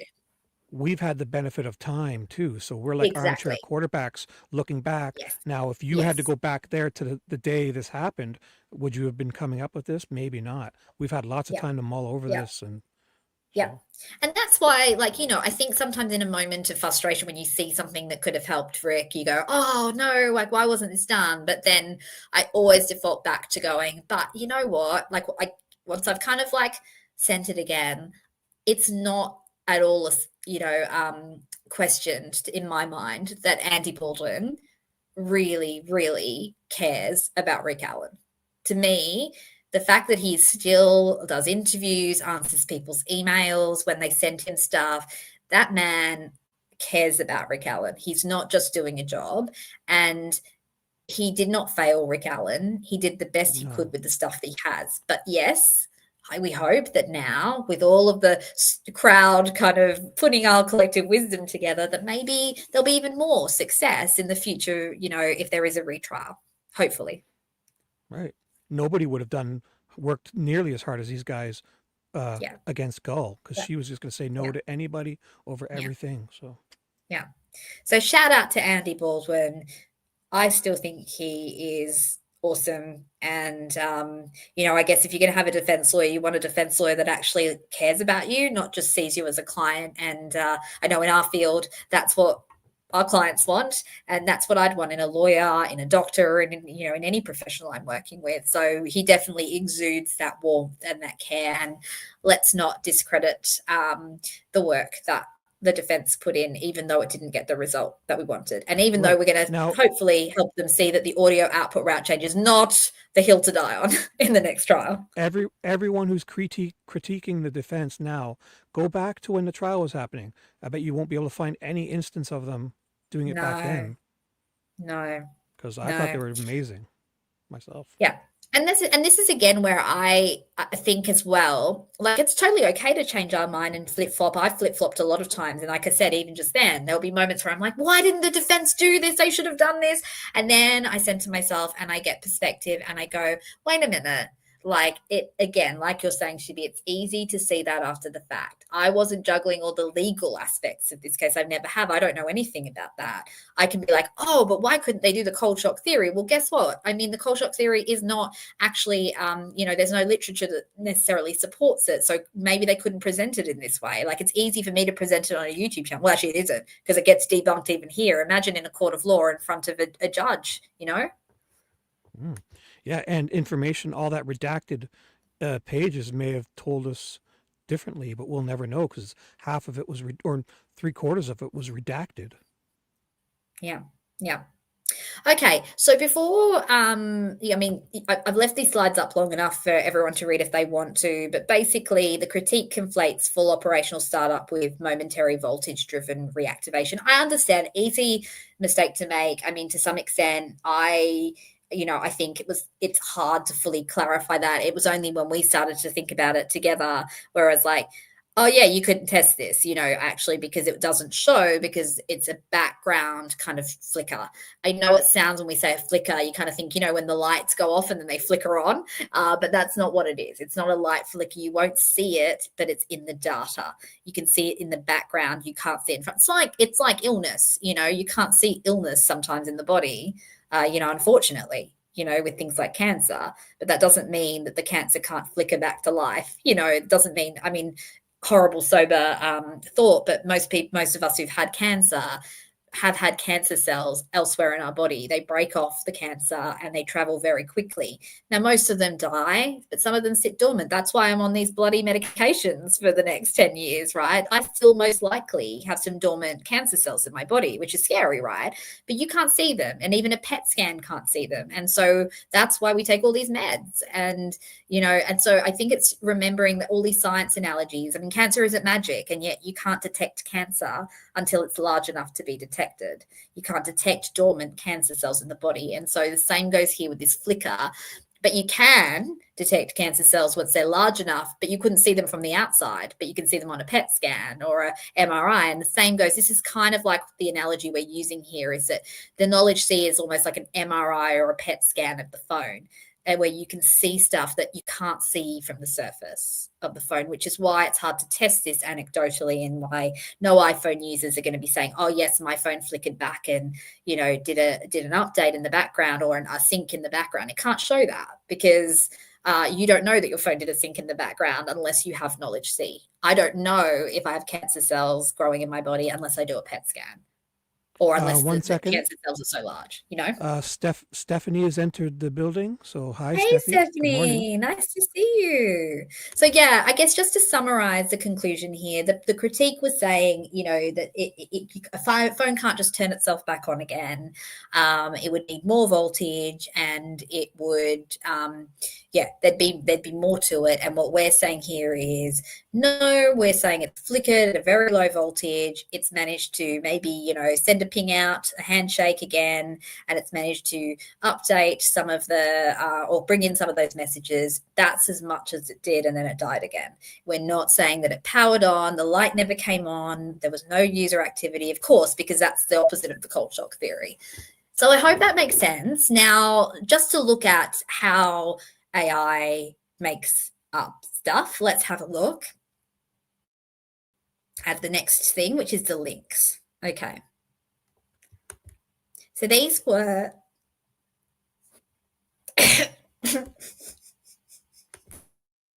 Are you choking yourself again? Oh, maybe I'll talk. Dee Dee, are you in shock? You haven't said much. I'm just leaving this on mute. So Okay. Amy, are you okay? Ooh, we lost her again. Are you drinking and breathing at the same time again? I've done that with Yeah, saliva. every Just time I change topics, I go to have a drink of mhm. water and then I choke Yeah. again. Oh, I do It's that. like, Yeah, and always at the worst times too, right? and then because like, and then when I'm coughing, sometimes do you ever get that feeling where it feels like your skin and your muscle gets kind of sucked into your rib? I don't know if anyone else gets that, but I get it. And that Mm. happened. And then I'm like literally like feel like I'm like in pain, having a spasm, I'm coughing, and then I start laughing because I laugh at myself all the Is, time. is that water you're drinking, or did you accidentally grab the wrong bottle? I'm just kidding. Well, who knows? I mean, maybe someone poisoned me at work. They're so sick of me. Uh-oh. Oh, No, you're at it's work. Sorry. water, Yeah. and every time I stop, I go, "Oh, let's have a sip of water and come back." But I probably should just be dry mouth so that I can actually get through doing this. No, no, it happens at the worst times because you're in a hurry, and even with Yeah, saliva, if you breathe it the wrong way, it just kind of, gets stuck there, and it. yeah. So apologies. Actually, Shibby, or actually, no, I just realized you can't share your screen. I was going to say, do you want to put these links in and have a look, just in case I Ooh. end up? Because I do need to probably try and go get some more water. But no, it's okay. Let's keep going because if I get more water, I'm going to just keep spluttering. There's lots of COVID going around in my area again too, so I'm hoping that it's just Really? spluttering from the water and not. Mm. Yeah, I haven't had COVID. Get this right. This is the magic of science. I have never had COVID. I mean, I took safety precautions early on because I didn't want to, ever pass it on to others. And my mum is in her 70s. But when I was going through chemo, and I mean, obviously this was after the main wave of it, but it was in early 2023. I was heavily immunocompromised, like really. I mean, chemo does that to you. It kills everything pretty much. But basically, I couldn't be bothered though to worry about wearing masks and all that stuff. I can't Mm. stand that stuff, like a sensory stuff. Like I don't like it. So and I hate sanitizer. I just can't stand the sticky feeling. I mean, I like washing my hands, but not sanitizer. And I didn't get chemo. I mean, I didn't get chemo. I didn't get chemo. Oh my gosh, there's something wrong You with me. did. I didn't get COVID.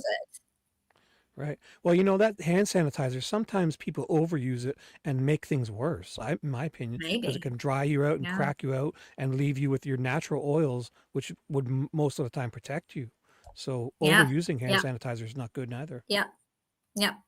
Okay, so the problem with some of these links, and I just realized I can't have the links up and look for them at the same time, but I'll try and go through them. So Apple Platform Security Guide, that is a correct link. It's a general sort of link to Apple, and it confirms background processes occur only through software schedule events, not thermal rebound. So basically, though, this is not debunking the theory. This is just saying that certain things are user directed. We know that, and also we're not suggesting that the full power reboot, as we've already talked about, and therefore, yes, not all the background processes are happening during that rebound. It's a couple of minutes where it basically just pings the tower, receives a whole heap of text messages, and then switches off again. We're not suggesting that there's any major background processes. It doesn't do a full reboot. So I also remembering as well, we're looking at a 2024 guide. That's not really relevant for a phone that's so old. This one here, Apple developer documentation, background execution task explains that iOS background tasks require explicit system. Again, same point. This one here, I don't really understand because this, oh my God, every time. Sorry, guys. Give me a second. Mm. I'm just going to try and cough this out. I'll go for it. Yeah. Mute. So we'll go through chat here. Stephanie, she had COVID so bad right away in March of 2020. It took my legs and I'm now disabled. Oh my gosh, that's too bad. Are you able to get better? Or are you getting a little bit better? I'm sorry to hear.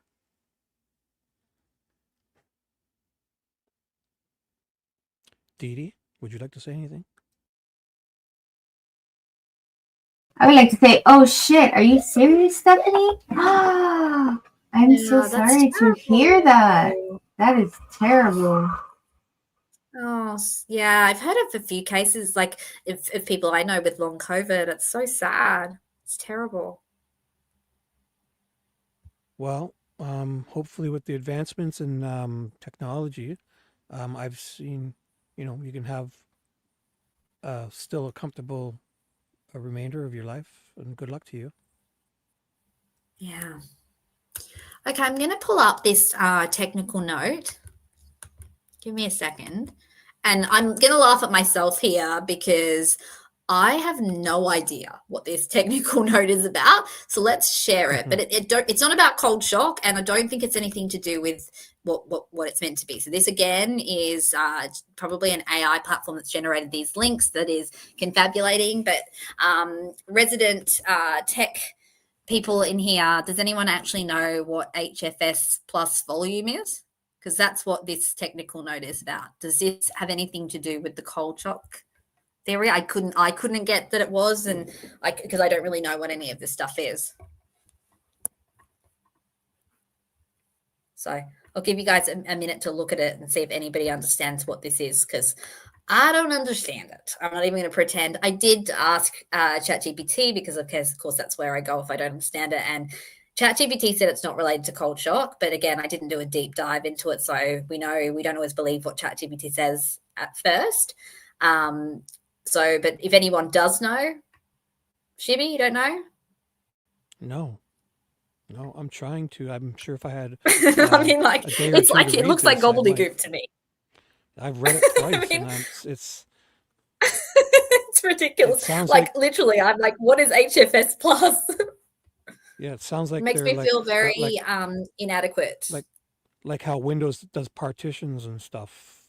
Maybe they have And a it's like, section that's they hold a section of the RAM or the oh, memory, the system files or something. I don't know. That's pretty. I'm just laughing at how, like, because I've been learning so much about knowledge C, how little I still know. It's like this drop in the ocean, because when I look at this, I'm like, what?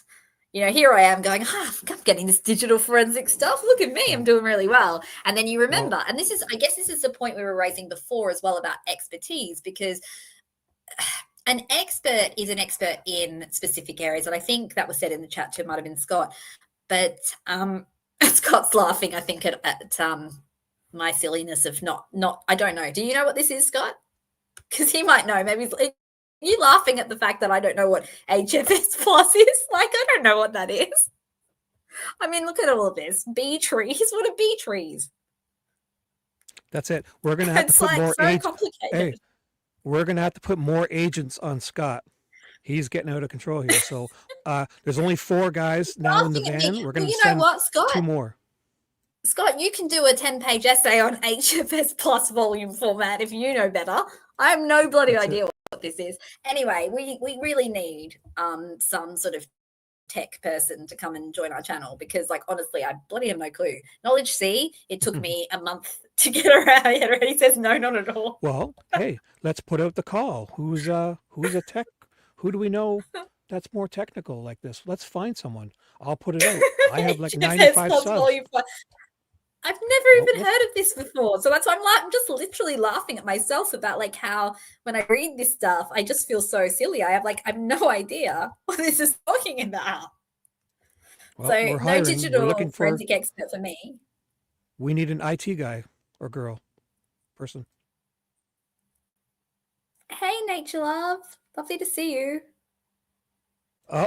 There's my super fan, Nature Love. What was her other name again? Let me go check. Okay, so Let it be I guess 21. Let it be 21. Nature Love. Oh, 82. that's Let It Be 20. I was thinking, like, I could, Yes. I was like, yes, that makes sense. We know Let It Be 21. Okay, so this is this technical note TN 1150, and this again, I think now reading it, like if nobody else knows of what it is, I don't know, but going back to the links, I think this is the thing, and this is where I think probably this is this one here. It's not saying this though, I don't think, is it?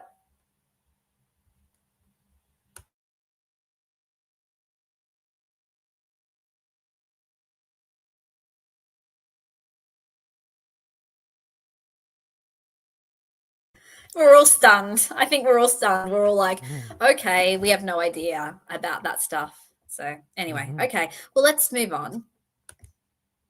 So then we've got Celebrate. We are hiring. Look, I'm willing to pay somebody to read this. Like it's bloody driven me nuts, this knowledge C stuff. I'm willing to pay someone to come and actually give us an opinion on this, because I would definitely do that out of my own pocket, because I'm just like, I just want to know now what all this stuff means. Anyway, if you come here, I will give you free foot rubs as an IT person, and Dee Dee will give you 1 year of free psychological, what is that called again?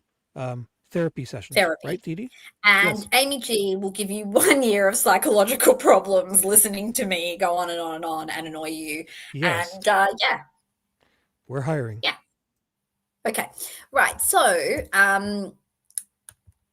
here we've got Celebrate. Again, I guess problem here is 2023 edition. But apparently this has notes about this Apple Music requiring authenticated baseband sessions. What's baseband sessions? And it says it's impossible on an unpowered device. And we agree with that. It is impossible on an unpowered device. We're talking about it doing the flicker back to partial life. That's the thing. But again, I guess I followed this link. And I'm just seeing if I can pull it up. Give me a sec. Now, Battery University, I'm very familiar with them. I've been to them. And O'Reilly, that's an auto parts store.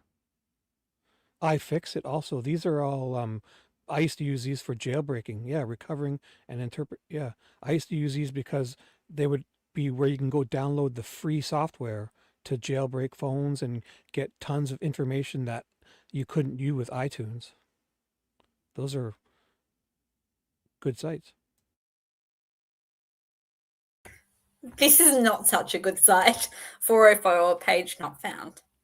Well, I mean, for not doing this, but I've recognized. I'm only joking. No, I'm joking. This is Celebrate, but I think it's just that the link is incorrect. But then I sort of, because I was like, maybe the links, because again, I do think AI can give wrong links. So then you look it up. But the thing with Celebrate is that they do training. They do expert digital forensics training. So we can't actually check what Celebrate's saying. Well, also one second. Nature Love made a good point that Eldridge did mention that if she had the phone, the physical phone, she could have done lots more, but she couldn't say things that she wanted to say, that she would have needed the phone to confirm or whatever. So she was limited there too on just the report. I think one of the things though that worries me about the suggestion that there's more movement is, again, look, just a bit of research, and I can research this a bit more. But the thing is that the movement would have been logged through Apple Health. There is, I think, a core system, a core motion system that's different to Apple Health that can show some movement, I believe, over and above Apple Health. But again, given that the GPS coordinates don't change either during that period, and I mean, look, GPS coordinates, as we know, are not super accurate in that area, but we do see the overall trend of movement when the girls are moving, and then it just sort of stops blank at the same spot for a long time. Plus, there's no motion data. Plus, there's no screen on and off. So I still query that, and I also wonder why the defense wouldn't have asked if there was more movement. Because again, that kind of suggests that the defense lawyers didn't want to ask that question. That doesn't really make sense. Why would they not want to ask if there was more movement? That would oh, hey, little one. Hi, gorgeous. But yeah, that sort of, to me, again, makes it seem like the defense wouldn't want to know something that supports the theory that, that the crime occurred later or somewhere else. You know what I mean? That was confusing. But this is Celebrate. website. Let's see. How do we get certified? I want to read this. I'm pretty sure I can't do it. Hi V, Uncle Shibby here. Hello. I have my headphones in. Let me disconnect them. Look at me now. I'm downloading the training guide. But basically what I'm saying is this celebrate is, I mean, this is a training guide. Does this say anything about Can she hear now, Dee Dee? What is it? Is it WWAN, guys? A-N, yeah, W-W-A-N. See, like it doesn't have it even, I mean, in the training guide either. So this is the thing. Like I think this is where the links end up being phantom links at times, or they have AI has access to stuff behind this that we don't. Because I think, I mean, if this is actually just, I think it's just a guide to how you get certified. So right, we have something important. 1 second. V, can you hear me? Can you wave? Your hair looks extremely beautiful tonight, V, or this morning. Your hair looks beautiful and it's feathered, and Uncle Shibby says hi. Beautiful Hi. girl. We all say hi to you, beautiful. What a Yeah, lovely that was little me. girl. I'm your long lost uncle, your sister's wiser, older, much older and much wiser brother. So I'll be your uncle, Uncle Shibby. Look at me, the guy on the screen. That one right there. Hey. She really is a doll. Stephanie says she's a doll. She's such a cutie. My Your hair's getting goodness. so long. Wow, it's like feathered up. Yeah. It looks great. I wish Thank I you, had Dad. hair like that. Look at mine. Show her my picture, Dee Dee. I have no hair hardly. I'm getting old and He has no hair. losing Look at all in my head. He's You're like your lucky. Uncle I Victor. used to have it. He's like your Uncle Victor. Your mom's gonna fly me out there, so hopefully I'll have We'll see you soon. I'll wear a hat Won't we? so I don't scare We'll you. all come have a party. Well, you can come all fly come and see me in Australia. Do you want to see a kangaroo? Oh yeah, we want to see kangaroos. I'll take you to see some kangaroos. Send the jet. Send the jet, and we'll pick everyone up. Well, and I mean, we've got a few episodes of my amazing series ready to go. So yeah, it's only a matter of time. Okay, so the next one is this iFixit engineering blog. Again, when I search this, it comes up with iFixit News, which is a website, but then I couldn't find this understanding iOS power behavior. So it says explains the voltage rebound cannot trigger CPU or radio systems without PMIC and SMC firmware commands. The problem is, again, I can't find this link. Like I think I flashed it on the screen. It doesn't have that.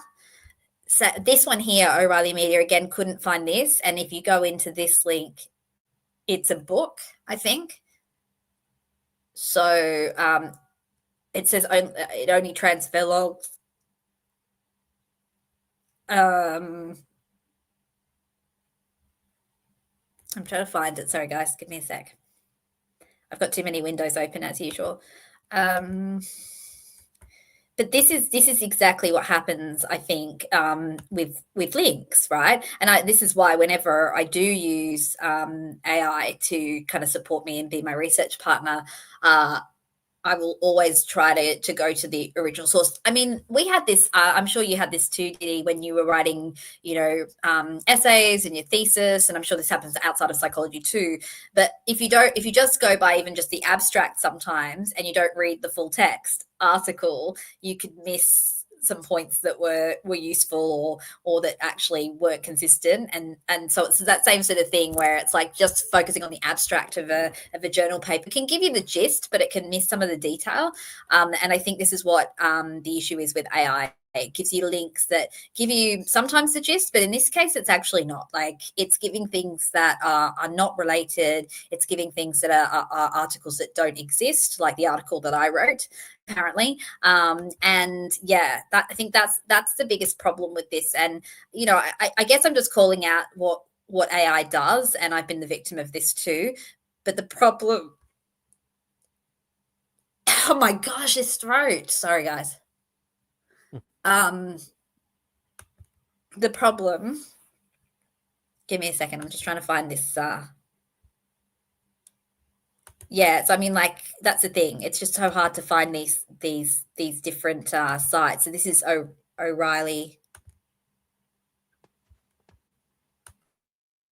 Well, that iFixit, I've used that before, and it's more of actually literally fixing hardware, like replacing screens and home buttons and switches and taking it apart.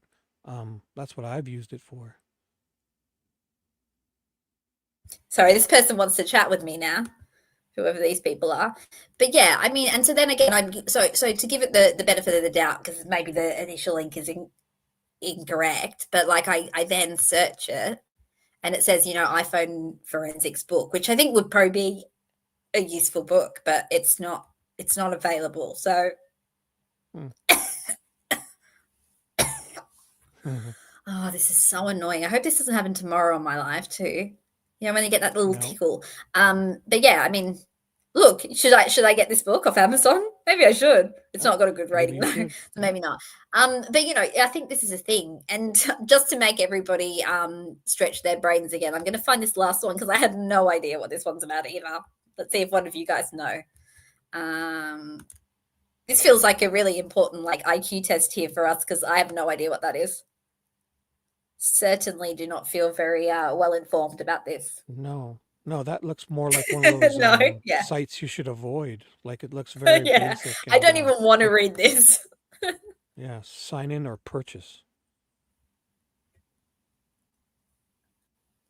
It looks like it's from the 90s.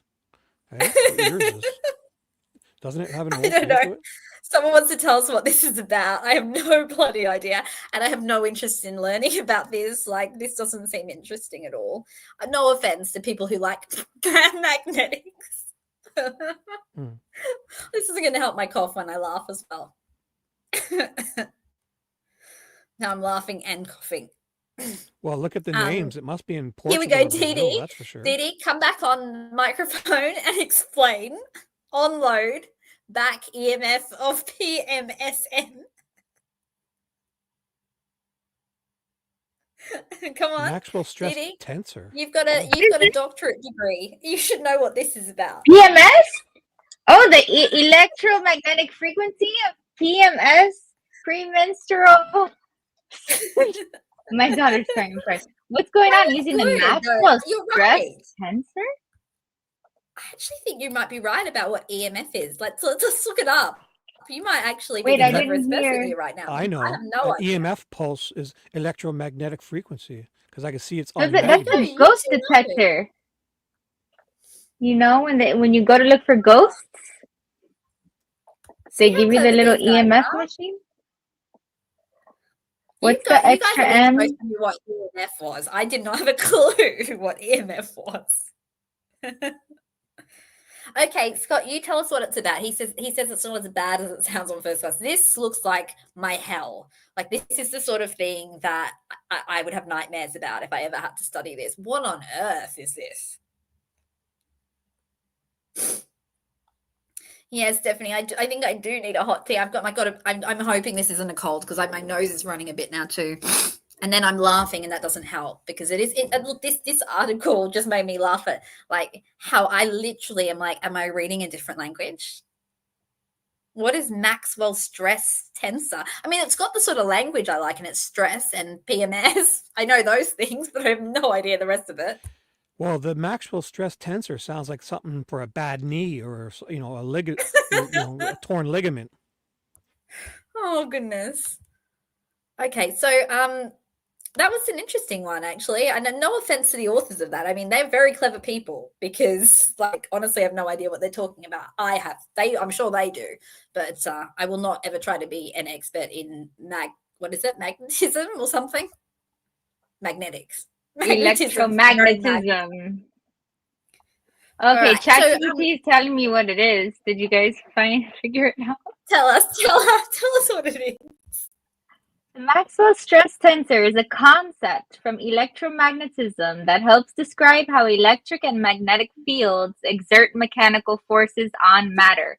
It's essentially a way to express the momentum flux density of the electromagnetic field, meaning how the electromagnetic field carries and transfers momentum through space.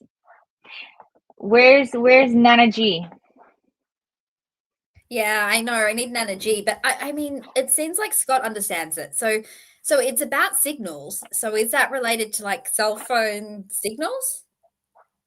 You Or is are a there something magnet and I like am steel? Clone Bella.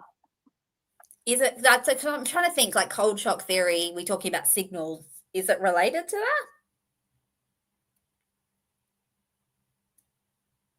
Okay. You know what? I personally don't think it is, but I don't have enough technical knowledge about magnetics, or I don't know anything about magnetics other than I like having magnets on my fridge. So we can ask Nana G. How about, you know what? I'm going to see if I can actually record Nana G talking about this, but she may not know this Yeah. either because she's biochemistry and this looks like physics to me. We need my dad, but unfortunately, my dad is no longer with us, so he can't tell us. But Scott's saying EMF going through sensors makes mechanical force. I have no idea. This is like total gobbledygook to me. I'm showing you guys today that there are very massive gaps in my knowledge. Thank goodness. As far as I'm aware, magnetics is not required in the work that I do, unless we're to suggest this is PMS. This is saying, when I asked ChatGPT, would you use this with a cell phone? Great question. Short answer, not directly, but indirectly. The physics behind the Maxwell stress tensor is absolutely at work inside a cell phone and any wireless device. And then it breaks down how. Okay, well, let's see if we can find out more. Look, leave it with me. I'll check with Nana G and see if she knows or if any of her friends know. Scott says it's got nothing to do with debunking cold shock. Well, I don't know. I don't know enough about it to know what it's about. So I don't know, but yeah, we'll watch this space. Scott has studied as well. Scott has studied. I mean, all of us have studied, but you've studied analytical chemistry, right, Scott? So maybe you can give us a little rundown once you've read it completely as well, and we'll ask an energy. And if it's relevant to cold shock, I will certainly update you guys. Okay. Okay, so the last one of the links is what you were talking about, Shibi. This one actually is a bit more easy to understand, thank goodness, because the rest of them were just bloody driving me nuts. I'm like, what on earth are they talking about? But this one is the BU 502 discharging at high temperatures and low temperatures, which I think is actually consistent with the cold shock theory. But let me leave it with me. I'm just going to again have a look at my little summary of it. I don't know where I put my little summary now. So what was that? A BU 502? What was that for? I don't know what the B. Oh yeah, I don't know what BU 502 is. Actually, I didn't even notice that. Looks like an airplane. I'm going to Google it. You carry on. I'll Google. It's the flight. It's your flight. It's something United, Bahamas United 502. That's the only time I understand those. They're like flight things, but no, I'm being silly. Oh, but maybe it was the flight before MH371 that went missing. Oh no, I'd love to make a video on that, Shibby. Should we talk about that one day? That's another one of the things I hyper focused on. I even got involved back in the year when it happened of the crowd. They were crowdsourcing people to look on maps and look on satellites. I even did that. I was so obsessed with it. So there's never been nothing found, eh? That's wild. Apparently, and I don't know. Again, I mean, I haven't looked into it closely enough, but I think they found some things near the Maldives, but I don't know that they've ever confirmed exactly what happened, which is really frustrating. I hate it when there's a mystery and you don't know what happened. Anyway, I did have a look at this article. Well, I didn't. I'm not gonna lie. I did not read this whole article because this again looks mind-numbing to me. But I got the look, BU 808. It must just be Battery University. There must be modules. Battery University 808. But basically, what this is talking about is. Oh, actually, here we go. This would have been the best thing to look at. The voltage I don't know what the y-axis. Oh, capacity. Okay, I thought it was something that I could understand, but maybe not. Oh yeah, no, that makes sense. So the capacity. So as the voltage, voltage and the and temperature. temperature. Yeah. Yes. So we'd be looking more though at around this area if we're talking about our cold shock theory, but it's still got the gradient is still steeper than this, right? So I don't know. Look, I'm not going to pretend to understand that now, but I did run it through my good friend ChatGPT to double check what it's saying, and it does basically it's saying the reduced capacity at low temperature only applies while the cell is in that condition. And there you go. Oh, actually, there you go. I'm glad I read that sentence. Here you go. So the reduced capacity at low temperature only applies while the cell is in that condition and will recover. So it will spring back at room temperature. Isn't that interesting?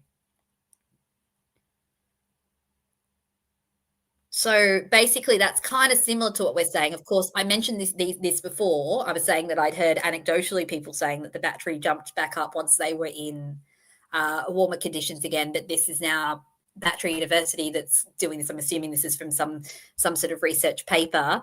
Looks quite official, doesn't it? One thing I'd like to add is that's an 18650 lithium cell, which is different than what a cell phone battery would use. Those are the ones that look like a large AA battery. They're 18650 cells, so they're not. I don't believe they have like a cell phone. When you take an iPhone apart, it's flat and it's a square, rectangle shaped, and it has its own little computer motherboard on it too. I think what it's getting at though, because if you read now, I'm reading it. It actually isn't as terrible as it seemed. I was put off after the magnets and all that stuff, but this actually I can read. It does actually make sense. But basically, it's making the point that we make. I think it's generalizing that specific graph there is that battery, but it's generalizing. See, it's saying like humans, batteries function best at room temperature. Whoa! Warming a dying battery. Go on. Sorry. Warming a dying battery in a mobile phone or flashlight in our genes might provide additional runtime due to improved electrochemical reaction. So, and I mean, I had the theory with the cold shock that potentially, and this is a horrible morbid point to make, but if the phone is underneath the body, it may temporarily warm slightly. And that might be what accounts for it sort of lingering at the 4% for the couple or 3 hours until it dies. So I did wonder about whether that also maps on to, and I hate even saying this, but time of death and the body cooling as well. That might be why it doesn't die as quickly. And welcome, Nemesia J32. They're a lurker from Finland here. My phone battery has died many times in a freezing weather. On a couple of occasions, the phone has restarted itself. Can't remember if my gosh. Lazarus phone was iPhone 6 or 7. You win the comment of the day. Thank you so much, Nemesia. You have been so helpful. Thank you so much for joining. That's amazing. So thank you. You've won the commenter definitely of the day. That's so helpful. But I mean, I guess what we were reading in this Battery University thing is essentially it's not outlandish. Now, one of the things as well I want to raise is people say, surely the battery couldn't have stayed alive for 16 hours at 4%. And that's not what we're saying, right? We're actually saying that it only stayed alive for another, 3 hours and then it died. And so we're not suggesting that. We're actually saying that, but also remembering that it's not a true battery decline. It is the electrochemical instability. And that is why when you warm it, like in this case with Nemesia, that it can regain functionality in some cases. Now, we're not suggesting that with Libby's phone because it didn't warm up. It's still outside in the cold of Indiana in winter and damp. And, so it didn't power up like Nemesia's phone or like somebody else who may have gone back inside near a warm fire. And unfortunately, it was under a body that was losing heat as well. And potentially the body of a girl who'd crossed a freezing cold creek as well. And I hate speaking about the girls' bodies. It just makes me feel sick. But yeah, I think that actually really helps us. Thank you, Nemesia, for joining us and being willing to share. That really is so useful. Look, I don't want to talk about cold shock anymore. Of course, I'm not going to not talk about it if people want to throw more questions at it or critiques, because that helps us to fine tune it. I mean, if we hadn't done today's live, we wouldn't have heard from Nemesia, and if the critical analysis wasn't done with these links, we wouldn't have come across that Battery University link. I hadn't seen that before. But actually, and this is what happens, I think, a lot of the time when we are trying to critique a theory, is sometimes we end up actually finding evidence that critiques it, but sometimes we find evidence that supports it. And I think that's what the case is here, that none of the points raised here necessarily went against it.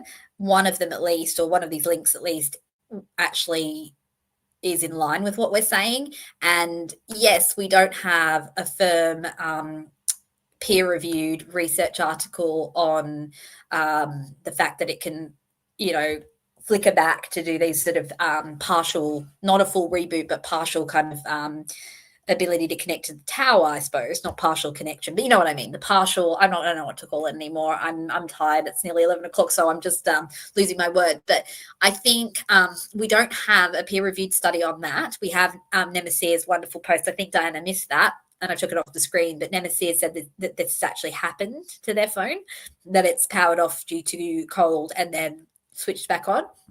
But the absence of evidence also doesn't mean that it's not possible, because we also don't have evidence that can't happen. And if people say the evidence is that their phone didn't do it, the main point that we've kind of come to today is that it's going to be hard to prove whether your phone does it or not, unless you have extraction tools. I'm laughing now because it's silly, right? Of course we don't have extraction tools, so I shouldn't be. I'm trying to like not be silly about it, but it is like, I know I'm sounding silly saying that. I don't have extraction tools, and Shibi's going to try and get his hands on some, but yeah. You didn't sign up for the Celebrate training? No, I don't think I have time amongst the rest of the stuff I'm doing at the moment. But yeah, I mean, yeah, next trial, guys. Next trial, it'll be testimony of Amy G. Testimony of Amy G. The defense expert, Amy G. Yes, and they're not going to let you take any water on stand because you'll be choking after trial. Well, yeah, I know. I'll be coughing and spluttering as I do it. But yeah, I mean, maybe I'll get it. Maybe I'll get COVID if I go to Indiana. But yeah, and you'll have that space, guys. You'll have the electromagnetic PMS action happening too, like Dee Dee. And you know what? They won't even have to pay me as an expert. I'll just keep showing up there, and I'll just keep going. No. Let me say more testimony. Can you imagine? Judge Gull would be like, get this awful woman out of here. Yeah. You know what? Awful. She's the one to talk. Yeah. But if she did that, you know what? All the people that don't like Gull but don't like me, who would they pick? Gull or me? Like, would Keith actually like Gull better than me if Gull doesn't like me? I don't know. As long as let us know in the comments. Who would you prefer, Gull or Amy G? Vote now in the chat. 1 for Gull, 2 for Amy G. For sure. Keith's votes come in. I think I can see Keith's vote. So I can feel it. And it's 1 for Gull. Oh no. I'm even worse than Gull. Man, sorry, Judge Gull. You know he's lying. I don't know Judge Gull. I don't agree with her decisions, but I'm not going to judge her as a person. I'm sure that if she judges people all the time, you can judge her. Yeah, I guess what? She was a bit mean about Rick, and that's I will nice, judge her because she wasn't. She was supposed to be in what's that? When they're neutral, like an interpreter, like a referee, but she was throwing touchdowns and slam dunks for the prosecution. And so yeah, it's hard to make sense of it, for sure. It's definitely hard. I mean, I don't know why, because I mean, yeah, like there are decisions there that pretty much every decision went in favor of the state, and that doesn't really make sense to me, because I think that they shouldn't have. The geofencing is another hill that I die on, because it's ridiculous. I don't understand how McClelland got away with saying geofencing is inaccurate. It is not inaccurate. He was referring to cell towers. Now, it seems like so many people in this case don't know the difference between geofencing and cell tower, and I wouldn't laugh at that because I didn't know the difference either. But as a Australian woman who just does this for fun, I worked it out. using, publicly available information. I didn't go to geofencing university. So why does the lead detective and the Carroll County prosecutor not know the difference between geofencing and cell tower data? I mean, I think that's a reasonable question to ask, right? Or cell tower sort of location. Anyway, okay, guys. Thank you. I mean, there's 25 people still sitting here listening to this. This has been a ride. We've been looking at magnets and what was the other one? HPS. I don't even know what that was. But we've also been looking at the technical stuff around lithium-ion batteries, which, if I never hear about lithium-ion batteries again, I'll be quite happy. Tomorrow, we are moving on. We are going to the very salacious Hoosier Harvester footage. We're going to talk about more of a speculative theory that I have around that isn't as wild as stamping on a Ford Focus onto the screen. Whoops, I took myself off the stage. I was doing a shibby. A shibby. Sorry, Shibby. You're not going to live that down after telling everybody else their sound is wrong. No problem. Hey, Cool, that's that's why right.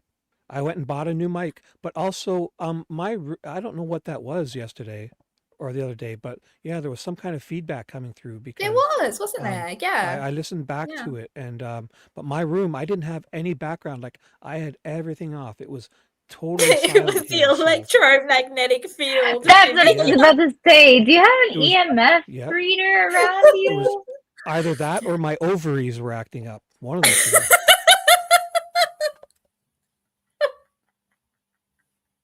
You can tell it's late. It's 11 o'clock after a long therapy day. That's why I'm like hysterical about everything now. Everything's funny all of a sudden.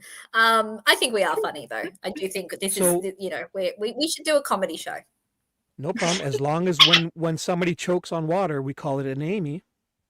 Or You know when what? somebody You can call lots of things an Amy. I am not, I don't mind making fun of myself. Everybody else does it. I may as well just join in. Amy found the phone in the tree. I'm the cell phone expert. What else do we have about me? Oh, we have one with ChatGPT on meth, guys. My ChatGPT is good. I mean, obviously, meth helps my ChatGPT because Wait, it's I been didn't doing hear that one. Oh my gosh. yeah, these are all the cool Wow. catchphrases about me. I look, Wow. I don't mind them because they're not actually that bad. Oh well. Do they have meth in Australia? I probably didn't like Sure. being called dumbass, but anyway, it's okay. Maybe it's an affectionate. My ex-husband used to have an affectionate nickname for me, which was Dumphy. He'd call our kitty cats the dummies, and I was Dumphy, but it was actually very it was actually loving. It would look. My ex-husband and I are not together anymore, but it's not because he called me Dumphy. That was actually quite sweet, and I liked it. So shout out to him for that if he's watching my channel, which I'm sure he isn't, because he's not interested in true crime, which is why we're probably not together anymore. I know, only joking. I was going to say something else. So, okay, serious now. Tomorrow's video is going to be super fun. Not super fun as in like fun, but I think it's going to be more interesting because we're going to look at more at, again, how maybe people could conflate information, maybe at a little bit of deception and manipulation, of course, always allegedly. And then on Saturday your time, Sunday my time, we're going to try and bring Dee Dee in. We're going to bring Ash in. She's been requested back. Ash is my amazing, one of my best friends who was on the panel, which we never finished because we all have ADHD, but we will finish it one day. But Ash is going to come back in, another neurodivergent firecracker of a woman. Well, I wouldn't call her a firecracker because she's not fiery, but she's very, very clever. I always advertise her as the cleverest person I know, but my sister gets upset when I say that on my channel because my sister is a professor and she is also the cleverest person I know. So, I just know a lot of clever people. Okay, so they're all clever. You're all clever. Dee Dee's clever. Shibby's clever. We're all clever. Okay, but Ash is going to come on, and Dee Dee, if you want to come on too, and maybe Shibby can read the transcript for us of Kathy Allen. I would gladly read anything you like. Now, you know what we could do? Actually, Shibby, if you be the whoever was interviewing Kathy Allen, and we need Okay. one more volunteer from the chat. Hebby, This is Hebby's debut. Hebby can Whoa. be Kathy Allen. Yeah. And if she doesn't want Perfect. to, Okay. there's always So other people. yeah, I'm sure. That'd be a good one. Very I'm sure other special. people would. Yeah, well, Pert came on our show the other day, so maybe Pert, Carol, anyone's welcome. Auditions, we're taking auditions. However, we are going to be sexist about this one. We want a female for Kathy Allen, so no Charles, not you. Only joking, being silly. But Dee Dee. yeah, Dee Dee. female. No, Dee Dee's going to be the psychologist. We're going to have the 3 psychologists, and we're going to have Oh. Kathy and whoever is the ISP. Well, you're going to be the ISP person, Oh, Jibby, you know again. who's also You always end up going active? to that side. So if Hebby doesn't, we got Nicole, Yeah. Carol, Pertinent, and Peggio will do it. So there's Yeah, lots of, Adrienne might good, do it too. Yeah, there's lots of good candidates. Let's see Yeah. who fights and wins. Scott's going to do it. Scott's We'll have definitely you all. in for the You role. have to brawl in a ring, and the rumble. Whoever wins gets to play the part. And you will get a percentage cut of the super chats, which will probably be $0. Only joking. No, I'm not fishing. I'm not fishing anyone. Don't. Okay. Right. Yeah. Poor me. I won't be able to feed my cats their treats today. There's special food. Okay, guys, so lots of exciting stuff, lots more to dig into, to talk about over the next few weeks, because there's always something to talk about. And if there isn't, then Chibi and I will just find something, because we will definitely save it for a rainy day, going back over all of my previous videos and posts and laughing at me, because that'll be fun. So definitely join the chat for that one, Keith, because you'll be good at that chat. Only joking. Welcome to Grey Hughes Investigates. Yeah, Scott's saying that we are Grey Hughes Investigates. Yes. Well, actually, because I am going to be doing an overlay of a car tomorrow, just like Grey Hughes does. So, yeah. I'm not going to do it in the technical way he does, because I have no idea about that. Will we be able to? Will we be able to see the light through the rims? That's most important. Oh, I mean, you can see literally Rick Allen sitting in his car planning what he's doing in the car. I mean, I can show you that. I have the electromagnets. Yes. You have the EMF reader. And Rick Allen had PMS that day. I mean, no, I'm only joking. Please do not sound like that, guys. Rick Allen is not guilty, in my opinion. I'm going to show you another car that I think could be the blurry black car. And I'm not suggesting that the other car is Bridge Guide, because I don't think that the 1:27 p.m. car is anybody who did anything wrong. So should we give a teaser of who the other person could be, the owner of that other car? The teaser? We're not going to give away all our secrets. Okay. Well, all I'm going to say is name. All I'm going to say is that the owner of in my opinion, this is speculation. I cannot have any studies, and I don't have any planted people in the chat to come and back me up. No, honestly, that was a real person. I did not solicit that person to come in and share the story about the phone. Okay, that was a real person. So thank you, Nemesia. Nemesia was not paid very generously. Oh, I didn't even think of that. No, I know, either did I. I just thought of it just then. I know. No, I mean, like, I could have paid, like, if I wanted to do that, you would have seen my niece pop in and say it. She would have been like, oh, hi, Auntie. Guess what? My phone did that. Only I wasn't even alive then. No, she was alive in 2017, but still. Anyway, no. So the person who I feel drove that car is somebody who would have been questioned in 2017, and who I am not at all saying is related to the crime, but I think was potentially driving down the road around that time. I can't prove it, but I believe that is a real car. I believe that it is a small black car. And if anyone knows who drives the small black car in Delphi in the case, it is written, it's buried in some people's documents. All eyes might know, because it is buried in her documents. And I think that person's car is the car, and it's not related to the crime. I believe that Bridge Guy potentially exits the Comet style car, which has certainly been seen by 2 people, so can't possibly just be some random occurrence, 2 unrelated people. So if you want to prepare for tomorrow's video, watch the Tale of the 2 Cars. and that will prep you for the fact that I don't believe that that the car in question is the one at the CPS. I don't believe that's the issue. I believe it's the old car that is on the curve of the road. Right. And you know what the funny thing is I won't say any specifics, but they said to this person said they were shown a video of it, right? But it's not like, it's like, here, look at it, like, here's a, but not the actual video itself, but they were shown a video and they were told that this is, And look, see, Shibby and I have not actually spoken about this, and Shibby knows we're already, like, we're such good co-hosts together. We already know each other, and Shibby has already read between the lines. You're right there, Shibby. I mean, I've given you a few clues along the way, and I think you've been a very good, what do I say, systems thinker, and you've pulled together all the threads, and you're on the right track. Actually, on my live stream, that's part of what we read, though. So I had a cheat sheet because. Yep. So everyone go watch Shibby's live stream, because then you get the primer for tomorrow's video. So watch Shibby's live stream, not the one where he doesn't speak. I made that one private. Okay, so maybe we should end with a funny note. Okay, so anyone wants a good laugh, I made it private so you won't be able to see.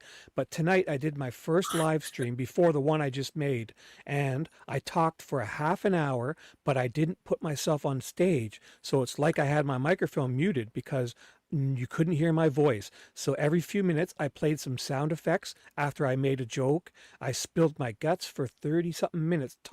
I talked about my life, my children, my real name, my job, and everything. And I didn't have my you credit card microphone hooked details up. as well.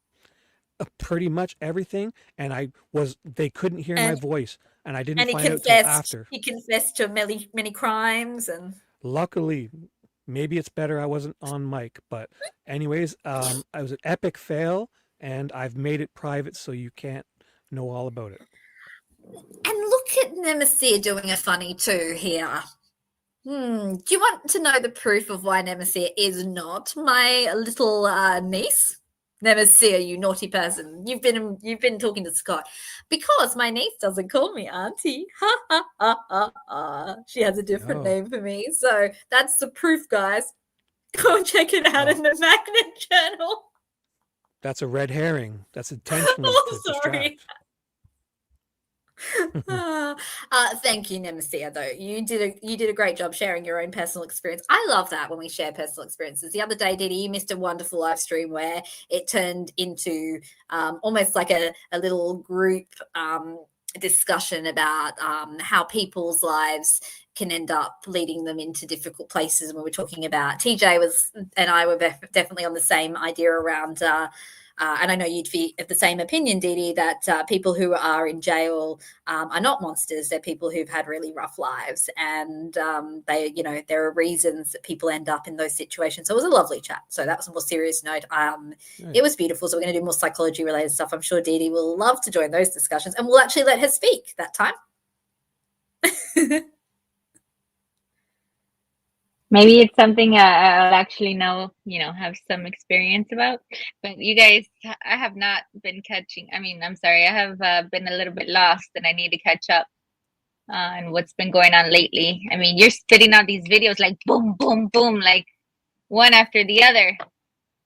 I know. I mean, this is what happens when you get someone with hyper focus and excitabilities. It just doesn't stop. And then also, it keeps getting people throwing things at me, so I'm going to just keep saying stuff, right? That's the thing. I think that's what's so funny is like the more that people will critique something, whether it's critiquing the theory, which is of course fair, that's what we're supposed to do, or critiquing me, it's like, okay, I'll just keep going. I really toughened up in this space, which has been actually a life lesson that I needed. So I always quote the theory of positive disintegration, and check it out, anyone who's interested. But Delphi for me has been a positive disintegration. So I'm coming back out. I'm the phoenix rising. I'm probably the boldest I've been in my entire life. So I'm proud of that, and I'm glad. And me too. Look at me. Look at Chibi, right? I'm going to get heavy on. Look at us all. Yeah. I was hiding under my bed for 10 years, and then Didi and Amy held my hand and guided me, and here I am. That's what we're good at doing. So proud of you guys. You guys should be so proud of yourselves. Let's give you a round of applause. Ooh. Hey, if this keeps up, I'm gonna get a camera and I'm gonna Hey, show this is my more for pretty Amy. face. Okay, this is more for Amy first. Ladies first. And then Shitty. Yay! Boo! Ta-da! Thank you. But thanks everybody. This has been fun. It's been a fun live stream. And Dee Dee, don't think you didn't have something to add there. You were the one who first told us that EMF was electromagnetic field. I mean, I'm sure there were people in the chat, maybe, people, I'm thinking Scott, because he's a know-it-all. I think he's actually trying to take my crown away from me. But there is space for the male know-it-all, and then there's a female know-it-all. Well, And to be just in honest, case anyone thinks I'm being rude, I know that Scott knows that's in no. good faith when I say that, because he already knew Yeah. about all the sticks. I was going to say it on his comment this morning, but I had to go to work. So I'll make my Well, know-it-all joke now for you, Scott. Dee Dee has put a lot into the show because Scott was about to leave, and then when he saw Dee Dee on screen, I saw a comment there. He said, "Well, I'll stick around now." So I don't know about that, Shibuya. for sure, I Dee know Dee it. brings. Nobody wants so to Dee- show their face, so I have to get people engaged. Because if I don't see somebody's face, I don't really stay engaged myself, you know? Like phone Well, No, therapy I get session it. versus hey, face to face. I No, can't do I get phone. it. hey, I just was like, because I was flicking through so much and stuff in the first part, I was like, I better just, because I better read the screen rather than try to not look like a completely silly person on the screen with this. Look how crazy my hair's getting. Can you see how much longer it's getting, guys? You've been plus look watching at it grow. you guys and your giant heads, and then you got little tiny head me in the middle there. Well, you have me on here to Wow. help, and I have to offer something if it's not That's it. commentary. That's it. I'm ordering a camera and getting one today. I have Amazon Prime. Yeah. I can have one here in 6 hours. Okay, so tomorrow we're going to see Shibby. Dee Dee, you offer a lot. Your moral support, and you embody the true beauty of a therapist who just has so much compassion. So you do offer a lot. I wouldn't actually still probably be doing this if it weren't for Dee Dee. The amount of times that I'd come into your chat and be like, "I'm done. I'm going."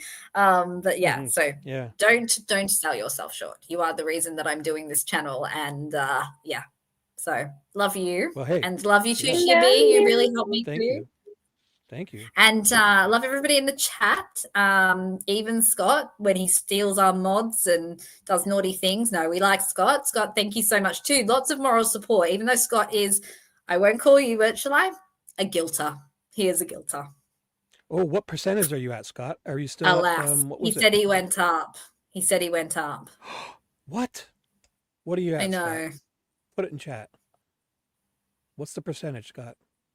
He said 87%, I think. What? I'm not happy. That's it. But he's so intelligent. How could that be? Yeah. What's the deal here? Are you a plant, Scott? It's okay. Another one You of know Amy's what? plants? He says it was something to do with the Kathy Allen interview, I think. So don't you worry. We'll fix that, because the psychology will make sense of this. I promise you. Well, maybe I can't promise you, but pretty sure that I'll be able to sway him back down a bit. Oh my gosh. That's it. I'm calling in the big guns. Kathy Shank is on duty in front of your house tomorrow. The Kathy Shank.